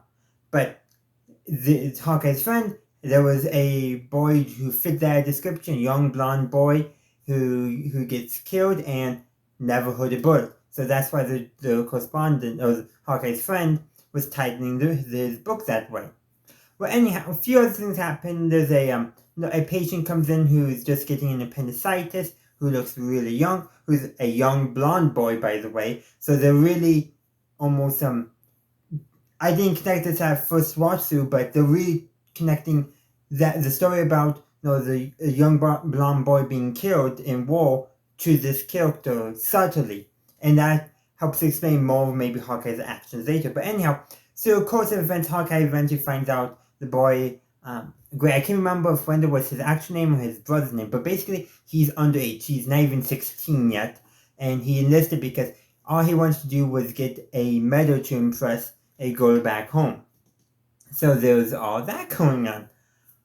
And of course, Hawkeye's like, it does give him some of us like, if a girl's the only way to impress is getting a medal, is that really a girl you want to, be, I forget the term Hawkeye used, but basically a girl you wouldn't be interested in, which is a valid question, which is not really brought up again, but this is where the truly serious part of the story comes in. Hawkeye's friend comes in injured, wounded, and he's unable to be saved. He dies on an operating table. Hawkeye's operating table. So this doesn't hurt him. And then there's a scene with him and Henry, which is a beautiful scene, where Hawkeye's distraught at this. He's crying. And he tells Henry that he's lost, I don't remember if he said hundreds or what, but lots of boys, lots of men before on the operating table. He's never cried for them. But why now? Well, one, it's his friend, but Henry gives him some good advice. Basically, that he learned 2 things in command school, that Rule number 1 is that in war, good men die. And rule number, people die. I forget exactly if it's people, boy, men. I forget that, but I'm just going to say rule number 1, good people die. And rule number 2, doctors can't change rule number 1. Which is something, that is the truth of it. Doctors can't always change those tragic circumstances. They will do their best. They will do their best. But sometimes the power of a doctor to save is eclipsed by the power of humanity to destroy. So something to keep in mind as well. But after all that, what does Hawkeye do? He turns the young boy in who was underage, so that way he wouldn't die in combat. And the character tells Hawkeye that he'll hate him for as long as he lives. And Hawkeye's response is just, "I hope it's a long life." So he's willing to be hated by that young boy in order for the boy to have a long, healthy life. And I think that says something. No, he shortly after the operating session, he just admitted it. And note this, he told Margaret. He doesn't always see an eye to eye with Margaret, especially Margaret right now in her characterization. But to make sure nothing happens and things are done properly, he actually does tell her. Not Frank. Why would he tell Frank? Frank is still not mobile because of his back injury. And Henry probably would just cave eventually. But speaking of caving, Frank does get his Purple Heart. Henry does put it in. And I still wonder, how did that actually happen? Because it's not a combat injury, it just happened in the combat zone. But now what Hawkeye does is he steals the earring and gives it to Wendell, or was that his brother? Regardless, so the boy is still getting a medal. If that's what it takes to get them interested in you, is that somebody you really want to be interested in? I do feel like that scene undercuts it. But Wendell, or was that his brother, is still way more deserving of it than Frank. Because yes, he's underage. Yes, he probably does have a little bit of a racist attitude about North Koreans and Chinese, that you're calling them, quote, gooks, unquote. And yeah, that's not a friendly term to say the least, very prejudicial term. But that did happen, I'm presuming, a lot during war. Soldiers will come up with lots of names and slurs for their opponents. It's kind of the nature of war. Oh, and by the way, Hawkeye corrects him, saying that they're people. But, so yeah, Wendell, despite going to war for the wrong reasons, lying by his age, is still way more deserving of the medal, even though all he had was an appendicitis. Still more deserving of the Purple Heart than Frank was, because Frank literally threw out his back while having an affair.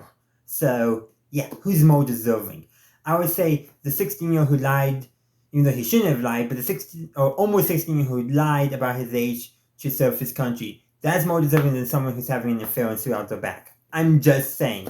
And both of them still lied in those situations anyhow, but I'd rather the one who's risking their lives get the medal rather than the one who's not risking their lives. But that's all I got for you today. I hope to hear your thoughts on Sometimes You Hear the Bullet in the comment section down below. I'm continuing my series of MASH retro reviews with Season 1, Episode 18, Dear Dad, Again. So, this is the second, Hawkeye writing a letter home to his father. And I do think I like actually the first one a little bit better. I feel like the narrative element of Hawkeye writing a story and telling basically some vignettes about what's going on in the camp was a bit more present. Yes, it's still going on, but I feel like the individual scenes that Hawkeye is describing take up more part than him actually writing the letter. I feel like there's not as much strong connection. Like, he'll describe something, and then we'll see an event that's similar to what he described in terms of I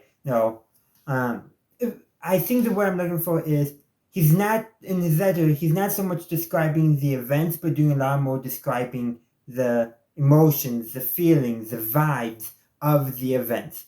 That's what I'm trying to get at, and I think that is definitely what's going on in this episode. But you know what?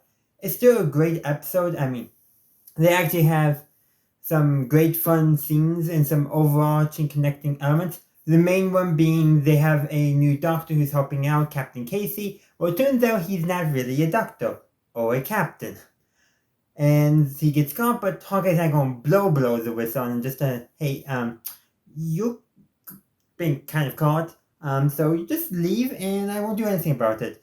But I do encourage you to actually try to become a real doctor because you're doing a very good job. So that's something to note. And at the end, the last scene is, well, he's leaving the camp, and instead of pretending to be a doctor, he's now going to be pretending to be a chaplain. So I do have to say, because it was revealed in a conversation between Hawkeye and Casey, actually, that's not his real name, I think it was Schwartz, but regardless, is that he just never had the drive to get the diploma, get the certification, i.e., do the education to do the stuff, but he can do a lot of that stuff. But I gotta say, becoming a religious faith leader is, depending on the religion, can be a lot easier. I mean, there's nowadays, especially, there's some churches where you just have to fill out a form on the website and boom, they consider you an ordained minister, while others require you to actually get schooling, proper schooling, no. There's many churches require their pastors to have a Master's of Divinity. So there's a lot of difference based off of whichever sect they're a part of. But hey, you maybe have some of them that's easy to get the qualifications for, theoretically. I don't know how it was back in the time, and I'm pretty sure to be a chaplain in the military, there's probably a bit more paperwork involved. Because it's the military, the government, there's gonna be paperwork involved. If there's not paperwork, I'm more shocked. But anyhow, there's some other fun scenes. This episode, for example, is when we're introduced to Frank's nickname, Ferret Face. So, and he's the one who reveals it because his brother used to call him that. Man, he did not have a nice family. That explains a lot about Frank. He probably just did not have a very good, healthy environment, and that really harmed his socialization, his growing up. So, a little bit of sympathy there for him, but he never makes an effort to improve, unlike Margaret. And speaking of Margaret, there's actually a, well, as Harker describes it, a no talent show. And yeah, none of them had talent. And Margaret singing, like, she, I think, sings in some later episodes, but her singing here was portrayed as terrible. So I do have to say, this is also her being a little more loose, in terms of not so much a, the word I'm looking for as being, a hardline military purist, for lack of a better term. And we do see her open up like that later on in the show. But this is kind of almost like that first little thing showing that there's a softer side to her, a less hardline side, if you will. There's other small moments here and there I can mention, but overall it's a good episode, though I do prefer the first Dear Dad episode. Oh, one last thing, Klinger also appears in this episode. He's got some decent scenes, and probably one of the best ones, involves what this episode might be best known for, is that, so, Klinger's introduced in this episode, he's wearing a wedding dress as part of his bid to get out on a Section 8. Though, he really probably should try something other than Section 8, because I can really follow him in civilian life. Because that would not be considered an honorable, or other than honorable discharge, would be considered a dishonorable discharge. But moving past that, basically, him and Hawkeye have a brief conversation. Hawkeye tells him to, wear a slip because he can see his shorts, something along those lines, and describing the clothing in some form. But anyhow, after that scene, Hawkeye and Trapper are talking, and Hawkeye is saying that he could go through the mess tent wearing nothing and nobody would notice, and they bet $50. So Hawkeye gets dressed up. By that I mean he actually puts on his dress uniform hat, or the garrison cap specifically, and polishes his captain balls, which he really does. So just wearing his hat and his captain balls, he leaves the swamp and walks to the mess tent. And he actually and actually one soldier salutes him and he gives a proper salute back. Doesn't happen too much. And he's in line, nobody's noticed anything yet. Well, I noticed something, but I'll get that in a moment. And then one soldier stirs up, look, and drops his tray, spotting what's going on. And Trapper walks in and asks for his $50, because I believe that was the amount of the bet. And then Klinger comes in, and basically it's calling back to earlier with him describing, Hawkeye's dress, or lack thereof, in the same way Hawkeye described his dress. I forget the exact details and all that, even though I just watched the episode. But there's so much other stuff in this episode. But the thing is, in some of the scenes, I don't know if Alda is actually wearing anything in his private regions, because they use some very clever blocking techniques to prevent us, the audience, from seeing that stuff. But, and while he's in the mess line, I was like, wait, is he wearing pants? I go back.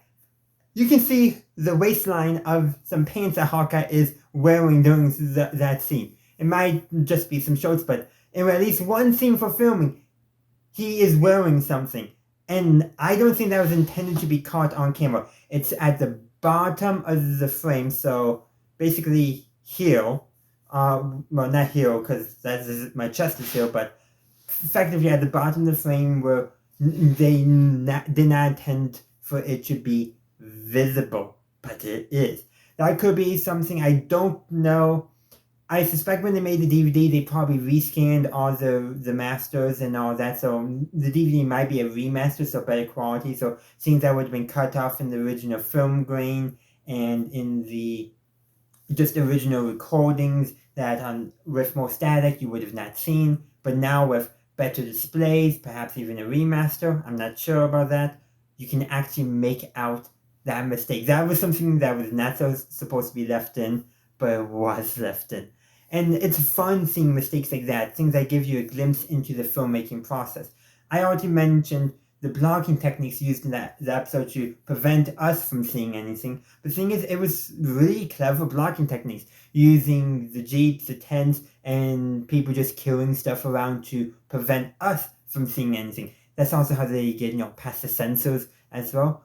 But then we see a mistake that slipped through filming that we were not supposed to see at all. Yet we do, because we just have better ability to watch the show than they did back when, in an era where you had much smaller displays with much smaller resolutions. Things like that would not have been caught, but we do catch it now. But like I said, it really gives us a neat insight into how they filmed some of those scenes. But I'll move the discussion down in the comment section down below. Let me know your thoughts on this episode and anything else I brought up in my review. I'm continuing my series of MASH retro reviews with Season 1, Episode 19, The Longjohn Flap. So, it's cold right now, and so everyone's freezing and they're looking for, additional winter supplies. Well, actually, that's a different episode, but this does happen a couple times where it's cold and they just don't have the proper cold weather equipment at the 4077. Right now, burning, older forms and all that stuff that they don't need or don't really need, because they might need them, they might not, but it's more important to stay warm. Burning random stews just to stay warm. Meanwhile, Hawkeye has some long johns, some long underwear to keep him warm. And he's warm. And then they go on a journey throughout the camp. First to Trapper, then Radar, then the cook. It's different cook than we've seen in later episodes. Then Frank, then Margaret, then Klinger, then Father McKay, then Colonel Blake, and then back to Hawkeye. And then maybe they might go around again based on the ending scene. But literally, they just go round and round because, everyone wants to be warm and people keep on trading them for other things, or they're down in a poker game, they need something to wager, Chapel, and things like that. And there's just some nice, good, fun scenes because of it. Watching all the characters, trying to get them in some form or another. Really, only one character gets them, and truly, I would say, gives them up willingly. That being Father McKay.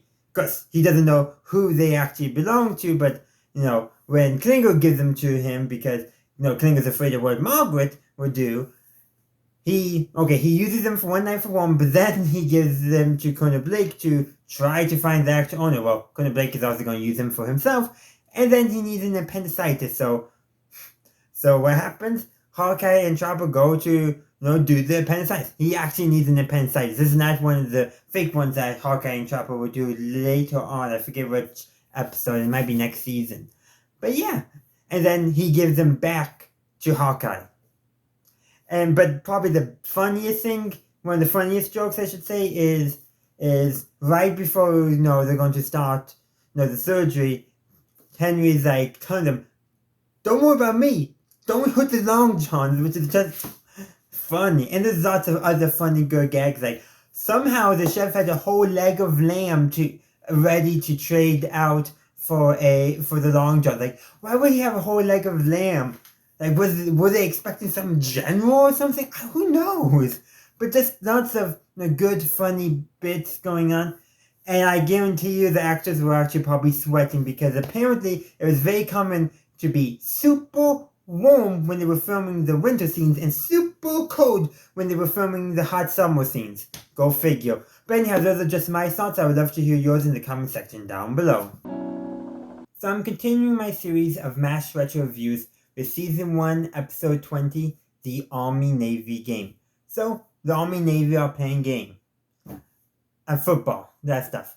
That's the background information. What's really going on is, while they were trying to listen to the game over on the radio, the camp starts getting shelled. And apparently they're being shelled from all directions. And eventually one unexploded bomb lands in the camp. So they call, up the chain of command because they want to figure out what bomb this is and blah, blah, blah, all that stuff. Well, it's not an army bomb, or a North Korean bomb, or a Chinese bomb, or a Soviet bomb. So they're told to call the Navy.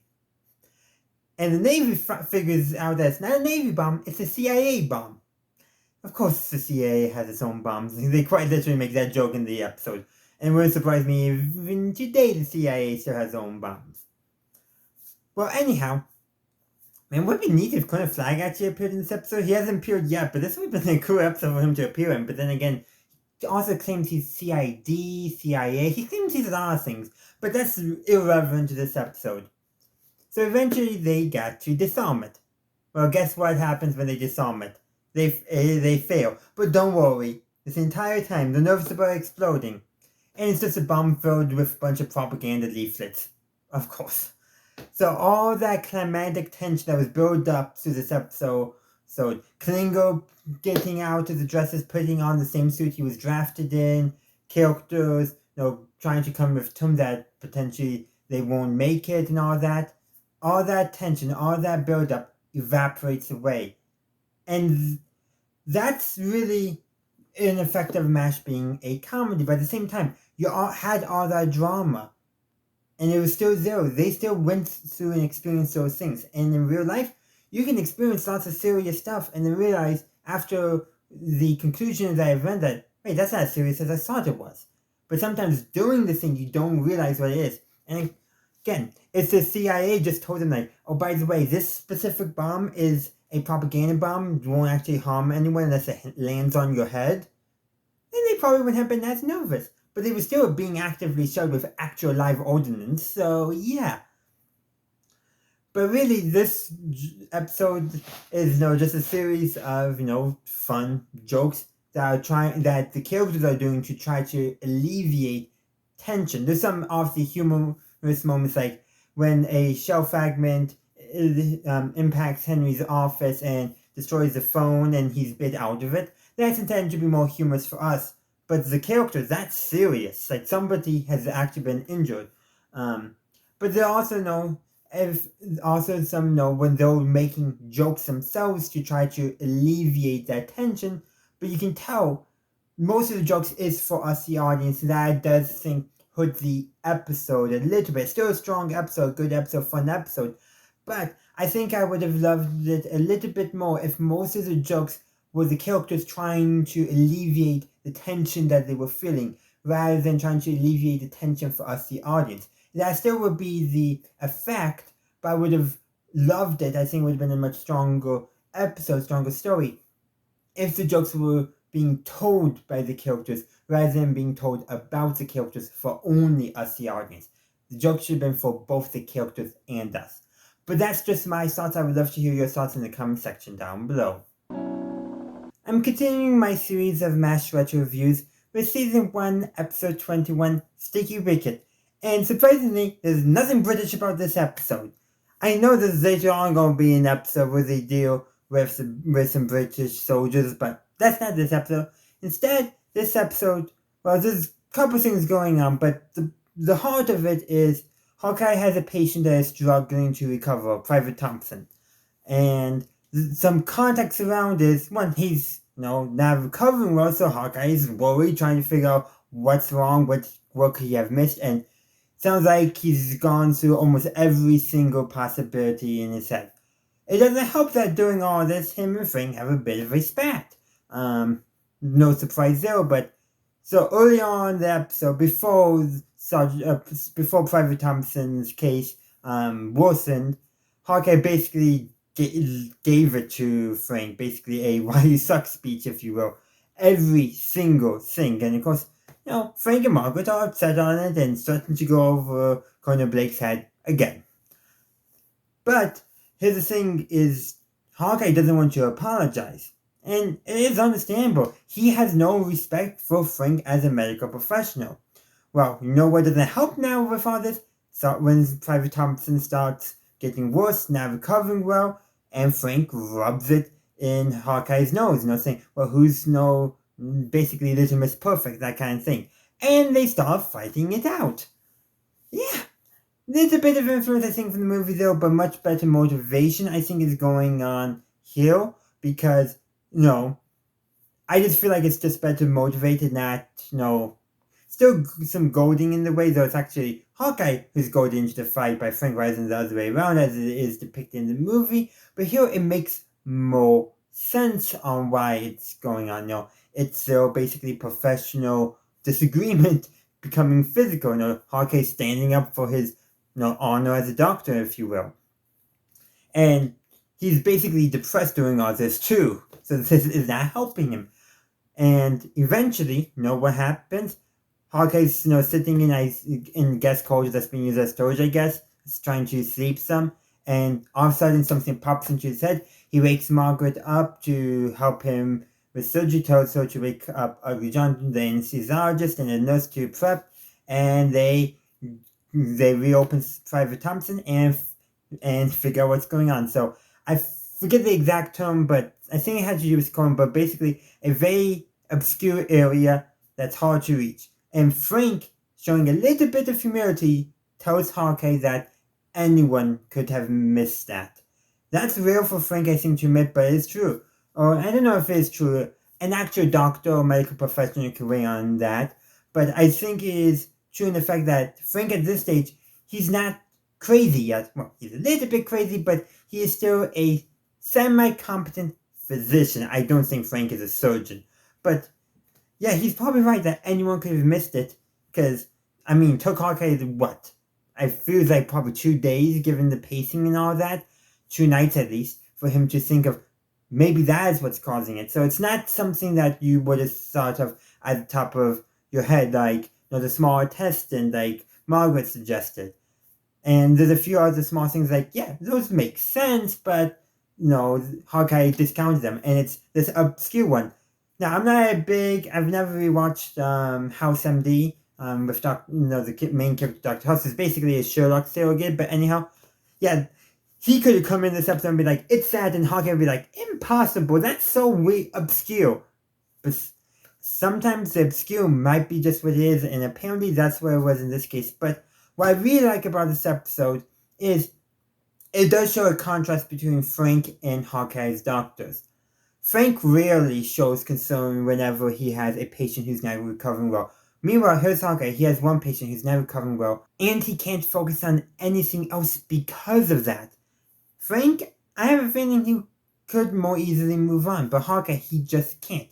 Now, he also needed a little bit of perspective as well, which hopefully his conversations with Henry kind of helped him on. The perspective being, you can't solely focus on one patient at the expense of others. Even though that's not directly stated, I do think that's a perspective that Henry was trying to impart on Hawkeye. And one last thing before I leave you, there's plenty of jokes in this episode.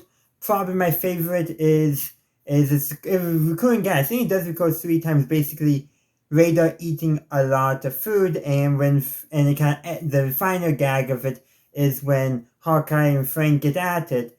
Well, Radar moves so he continues trying to eat all his food, but the fight still gets in his way, and he falls flat on his face, basically into his own food. This is a gag I know they repeat other times, similarly with jokes about how Radar, like one of the few people who actually likes eating the camp's food.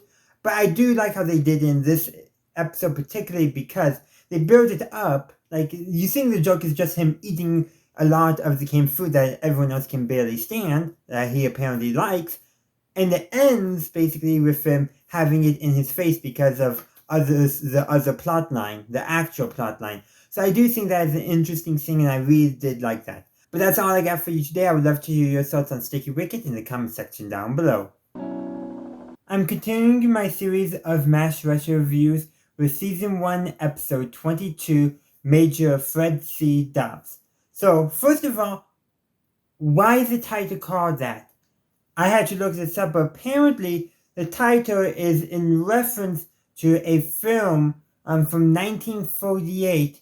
I believe it was called The Treasure of the Sierra Nevada. But anyway, there's a character in that film called Fred C. Dobbs who gets overcome with greed. That's a reference I don't think anyone nowadays will understand. I think it probably might have been a little bit better known when this episode aired.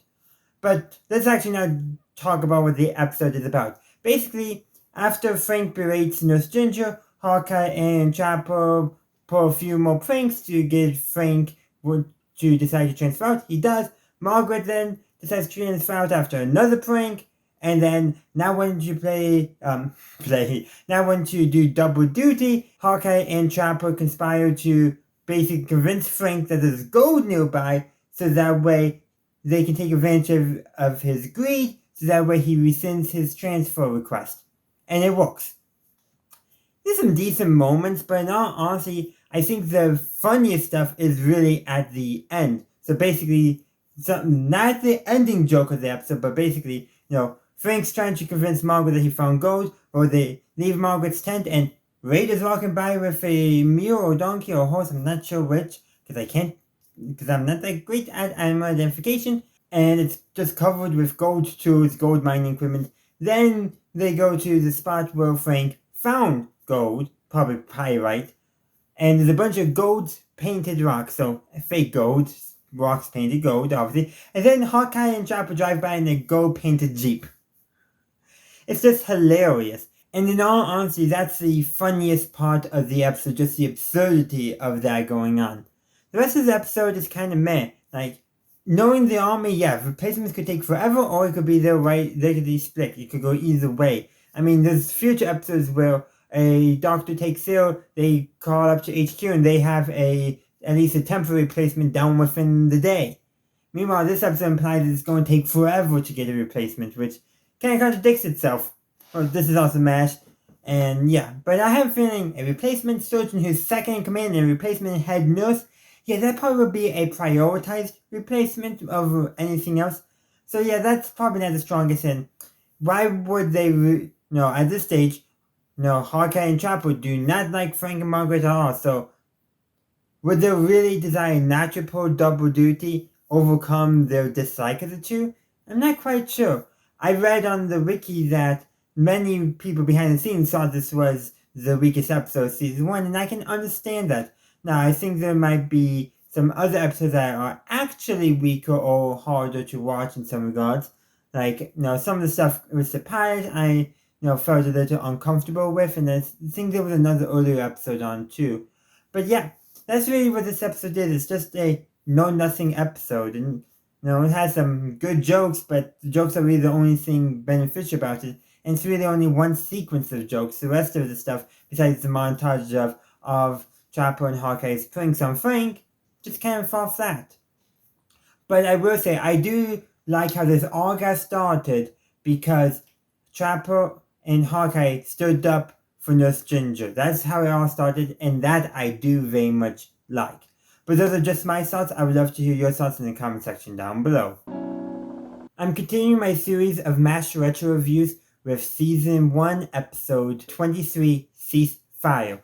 So we're almost near the end of Season 1, but first we gotta talk about a ceasefire.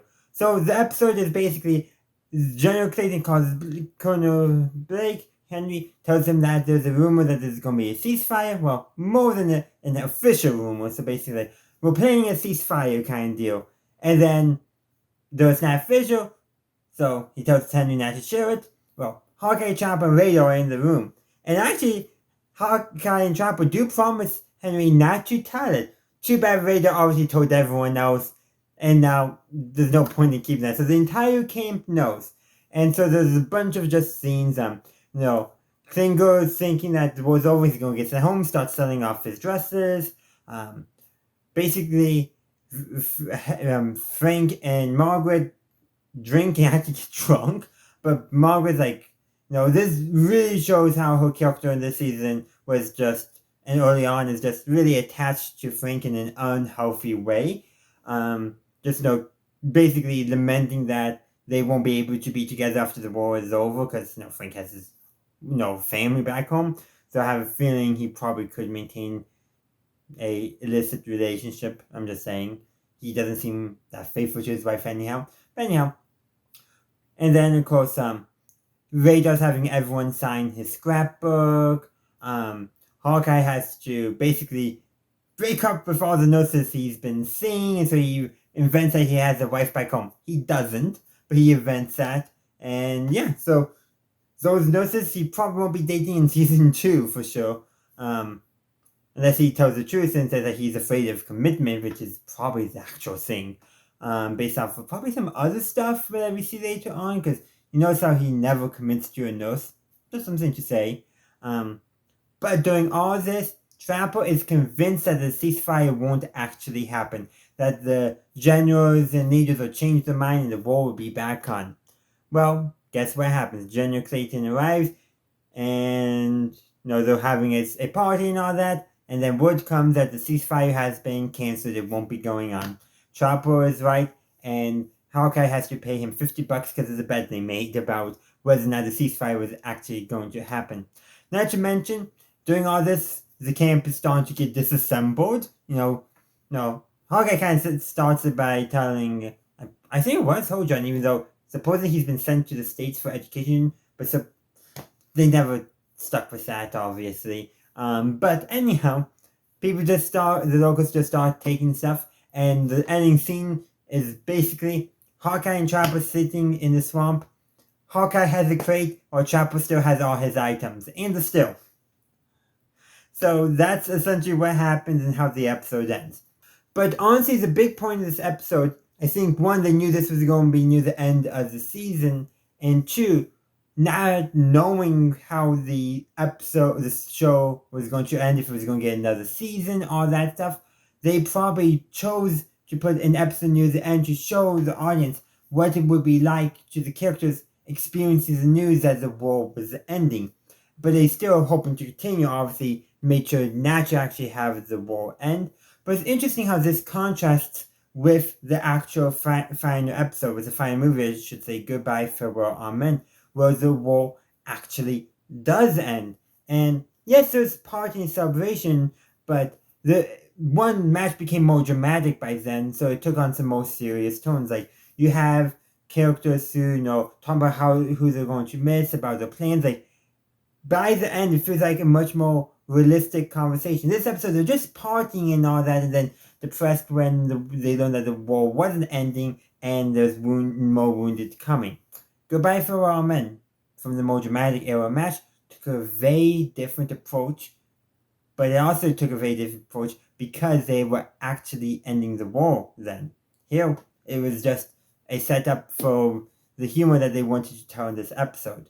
But that covers most of the stuff I wanted to talk about this episode. You can let me know your thoughts in the comment section down below.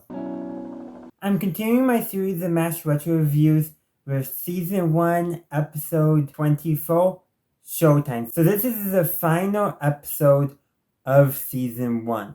And, well, how well does it conclude the season? Decently well, but I do want to say, I think the previous episode, Ceasefire, would have made a better conclusion. And based off of some reading I was doing, sounds like Ceasefire, if they weren't going to get renewed, or a strong possibility, would have been written slightly different, ended slightly differently, to actually end the show. That didn't happen. The show obviously had 10 more seasons, but they didn't know that initially, and this is definitely not the best season finale in my opinion. It's not like Abyssinia Henry. But I gotta say, one thing about that episode, this episode, knowing that's going to happen, takes on some new context because one of the plot threads in this episode is that Henry has a son. His wife called Mildred in this episode, though, and later on she's called Lorraine. Again, continuity match wasn't a strong suit. And gave birth to their son, and Henry never gets to see him because of what happened at the end of Abyssinia Henry, or Abyssinia Henry. I'll talk more about that when we get to that episode in probably a year. But, really, this is a great, fun episode, but it is lacking. The connecting plot is that there's a USO show going on, and each individual vignette around it is much better than the episode as a whole, but altogether they're not the greatest. Like, there's also, I mentioned the Henry plot, and him being a nervous wreck because of it, and Radar, going to one of the Koreans who works in the camp's laundry, and who had recently given birth, and talk to her, probably explain what's going on with Henry, and that gives Henry the opportunity to still hold a newborn, even though it wasn't his son, to kind of help him a little bit. Radar always does small, nice things like that. Then you have the plot line going on where Trapper, Margaret, and Ugly John, who this is his last episode. I don't think I've actually talked about him, but this is also apparently the episode based off of the wiki. The episode where Ugly John has the most lines. Go figure. But anyhow, difficult patient. Looks like the patient's not gonna make it. They're cutting everything, to the last second. And then Father McKay is called in, prepares to give last rites, goes to hold the hand, and all of a sudden the patient starts feeling better. Perhaps, the idea is, getting some, massaging the hand. I don't know. Who knows? But it's a very touching little story going on, which also connects nicely with conversation that Hawkeye and Father McKay was having about Father McKay, how he doesn't often see the effects of his work, which makes sense. He's in the priesthood, the ministry. A lot of that does revolve around faith, where doctors can see tangible evidence of the work that they do. And the episode has basically, he goes to do his normal work, and the patient gets better. Not supposed to happen that way, but it does. It's just a really touching scene though. And then probably the most surprising thing is, at the beginning of the episode, Frank gets frustrated that Hawkeye is stepping over him with medical decisions. Like that has happened a million times before. But he finally resolves to do something about it, and he doesn't take the Frank approach, which would be complaining to Henry and then complaining of the chain of command because Henry wasn't doing anything about it. And so what does Frank do? He pranks Hawkeye. He took the Hawkeye approach for a change. And, okay, his things are kind of silly minded, but the first involves, messing with the Stiers, so it sprays Hawkeye's face, and then having Hawkeye, when he opens the door to the swamp, get a bucket of water dumped on him. And then probably his most clever one is sabotaging the shower somehow, so that way, no matter which shower Hawkeye was in, whenever he pulled the pull strings to start the shower, the other shower would start going. And if he changed to the other one, it would somehow work. It would switch to the other shower Hawkeye was dressed in. That is really a smart prank from Frank. Obviously I can figure out how they did it behind the scenes. That's easy, But I was actually keeping an eye out trying to see if I could spot any cuts. But regardless of behind the scenes, that makes sense. But how did he actually accomplish that? That's what I really want to know. But yeah, that kind of summarizes the episode. Each of them individual stories are great on their own. Two of them, they connect with each other, while the other two, not so much. But altogether, it's kind of a weaker episode, not the greatest season finale. But I do like how they ended the episode with a shot of each actor with their name displayed rather than mention their character names or that. That I really do like, reminding us that these are characters being played by actors. It's not like how they did at the end of the pilot where they used the PA to list the actors and who they were playing. I kind of like this a little better, a little more subtle, but still I did like that. But that's really the only thing I liked about the ending of the episode. This episode really didn't feel like a send-off to a season, but that was very common with sitcoms at the time. You just ended the season when you ended it. If you knew you were going to be ending the show, you might do it something a little special, but you generally wouldn't go for some kind of finishing a major story arc or anything like that because you didn't do story arcs. The fact that MASH had such a definitive season finale with season 3 is something, but we'll talk about that when we get there. But in the meantime, I would love to hear your thoughts on Showtime in the comment section down below. So season 1 of MASH is by most accounts the worst season of the show. That's actually very common for the other shows. The first season they were trying to find the voice, they were trying to find how they want to tell the story, so it makes sense that a first season won't be as polished as later seasons. But you know what? MASH still has a pretty decent first season, but there are a lot of awkward moments, jokes that really don't work anymore. Because some of the stuff, the cultural context around those jokes are not present in America anymore, so they're not going to land the same way that they did back when the show was airing. But the main thing I kind of want to talk about is this is the beginning of MASH. So nearly everything that we see later on MASH does have something being reflected in season 1. The comedy's there. Comedy gets more refined later on, but it's there. The serious undertones that we especially see played up in later seasons are also there as well. So it's kind of neat to know that how that just builds up over time and creates a better and better show. So is season 1 the MASH the greatest? No, but it's still pretty damn good. So this video is coming out while I'm reviewing season 2. It's supposed to come out in between, but there were some delays, mostly regarding the fact that this is going to be a very big file, and I don't have the most reliable internet currently. But I have a situation where I have access to some good internet where I can upload this video, so I got it made.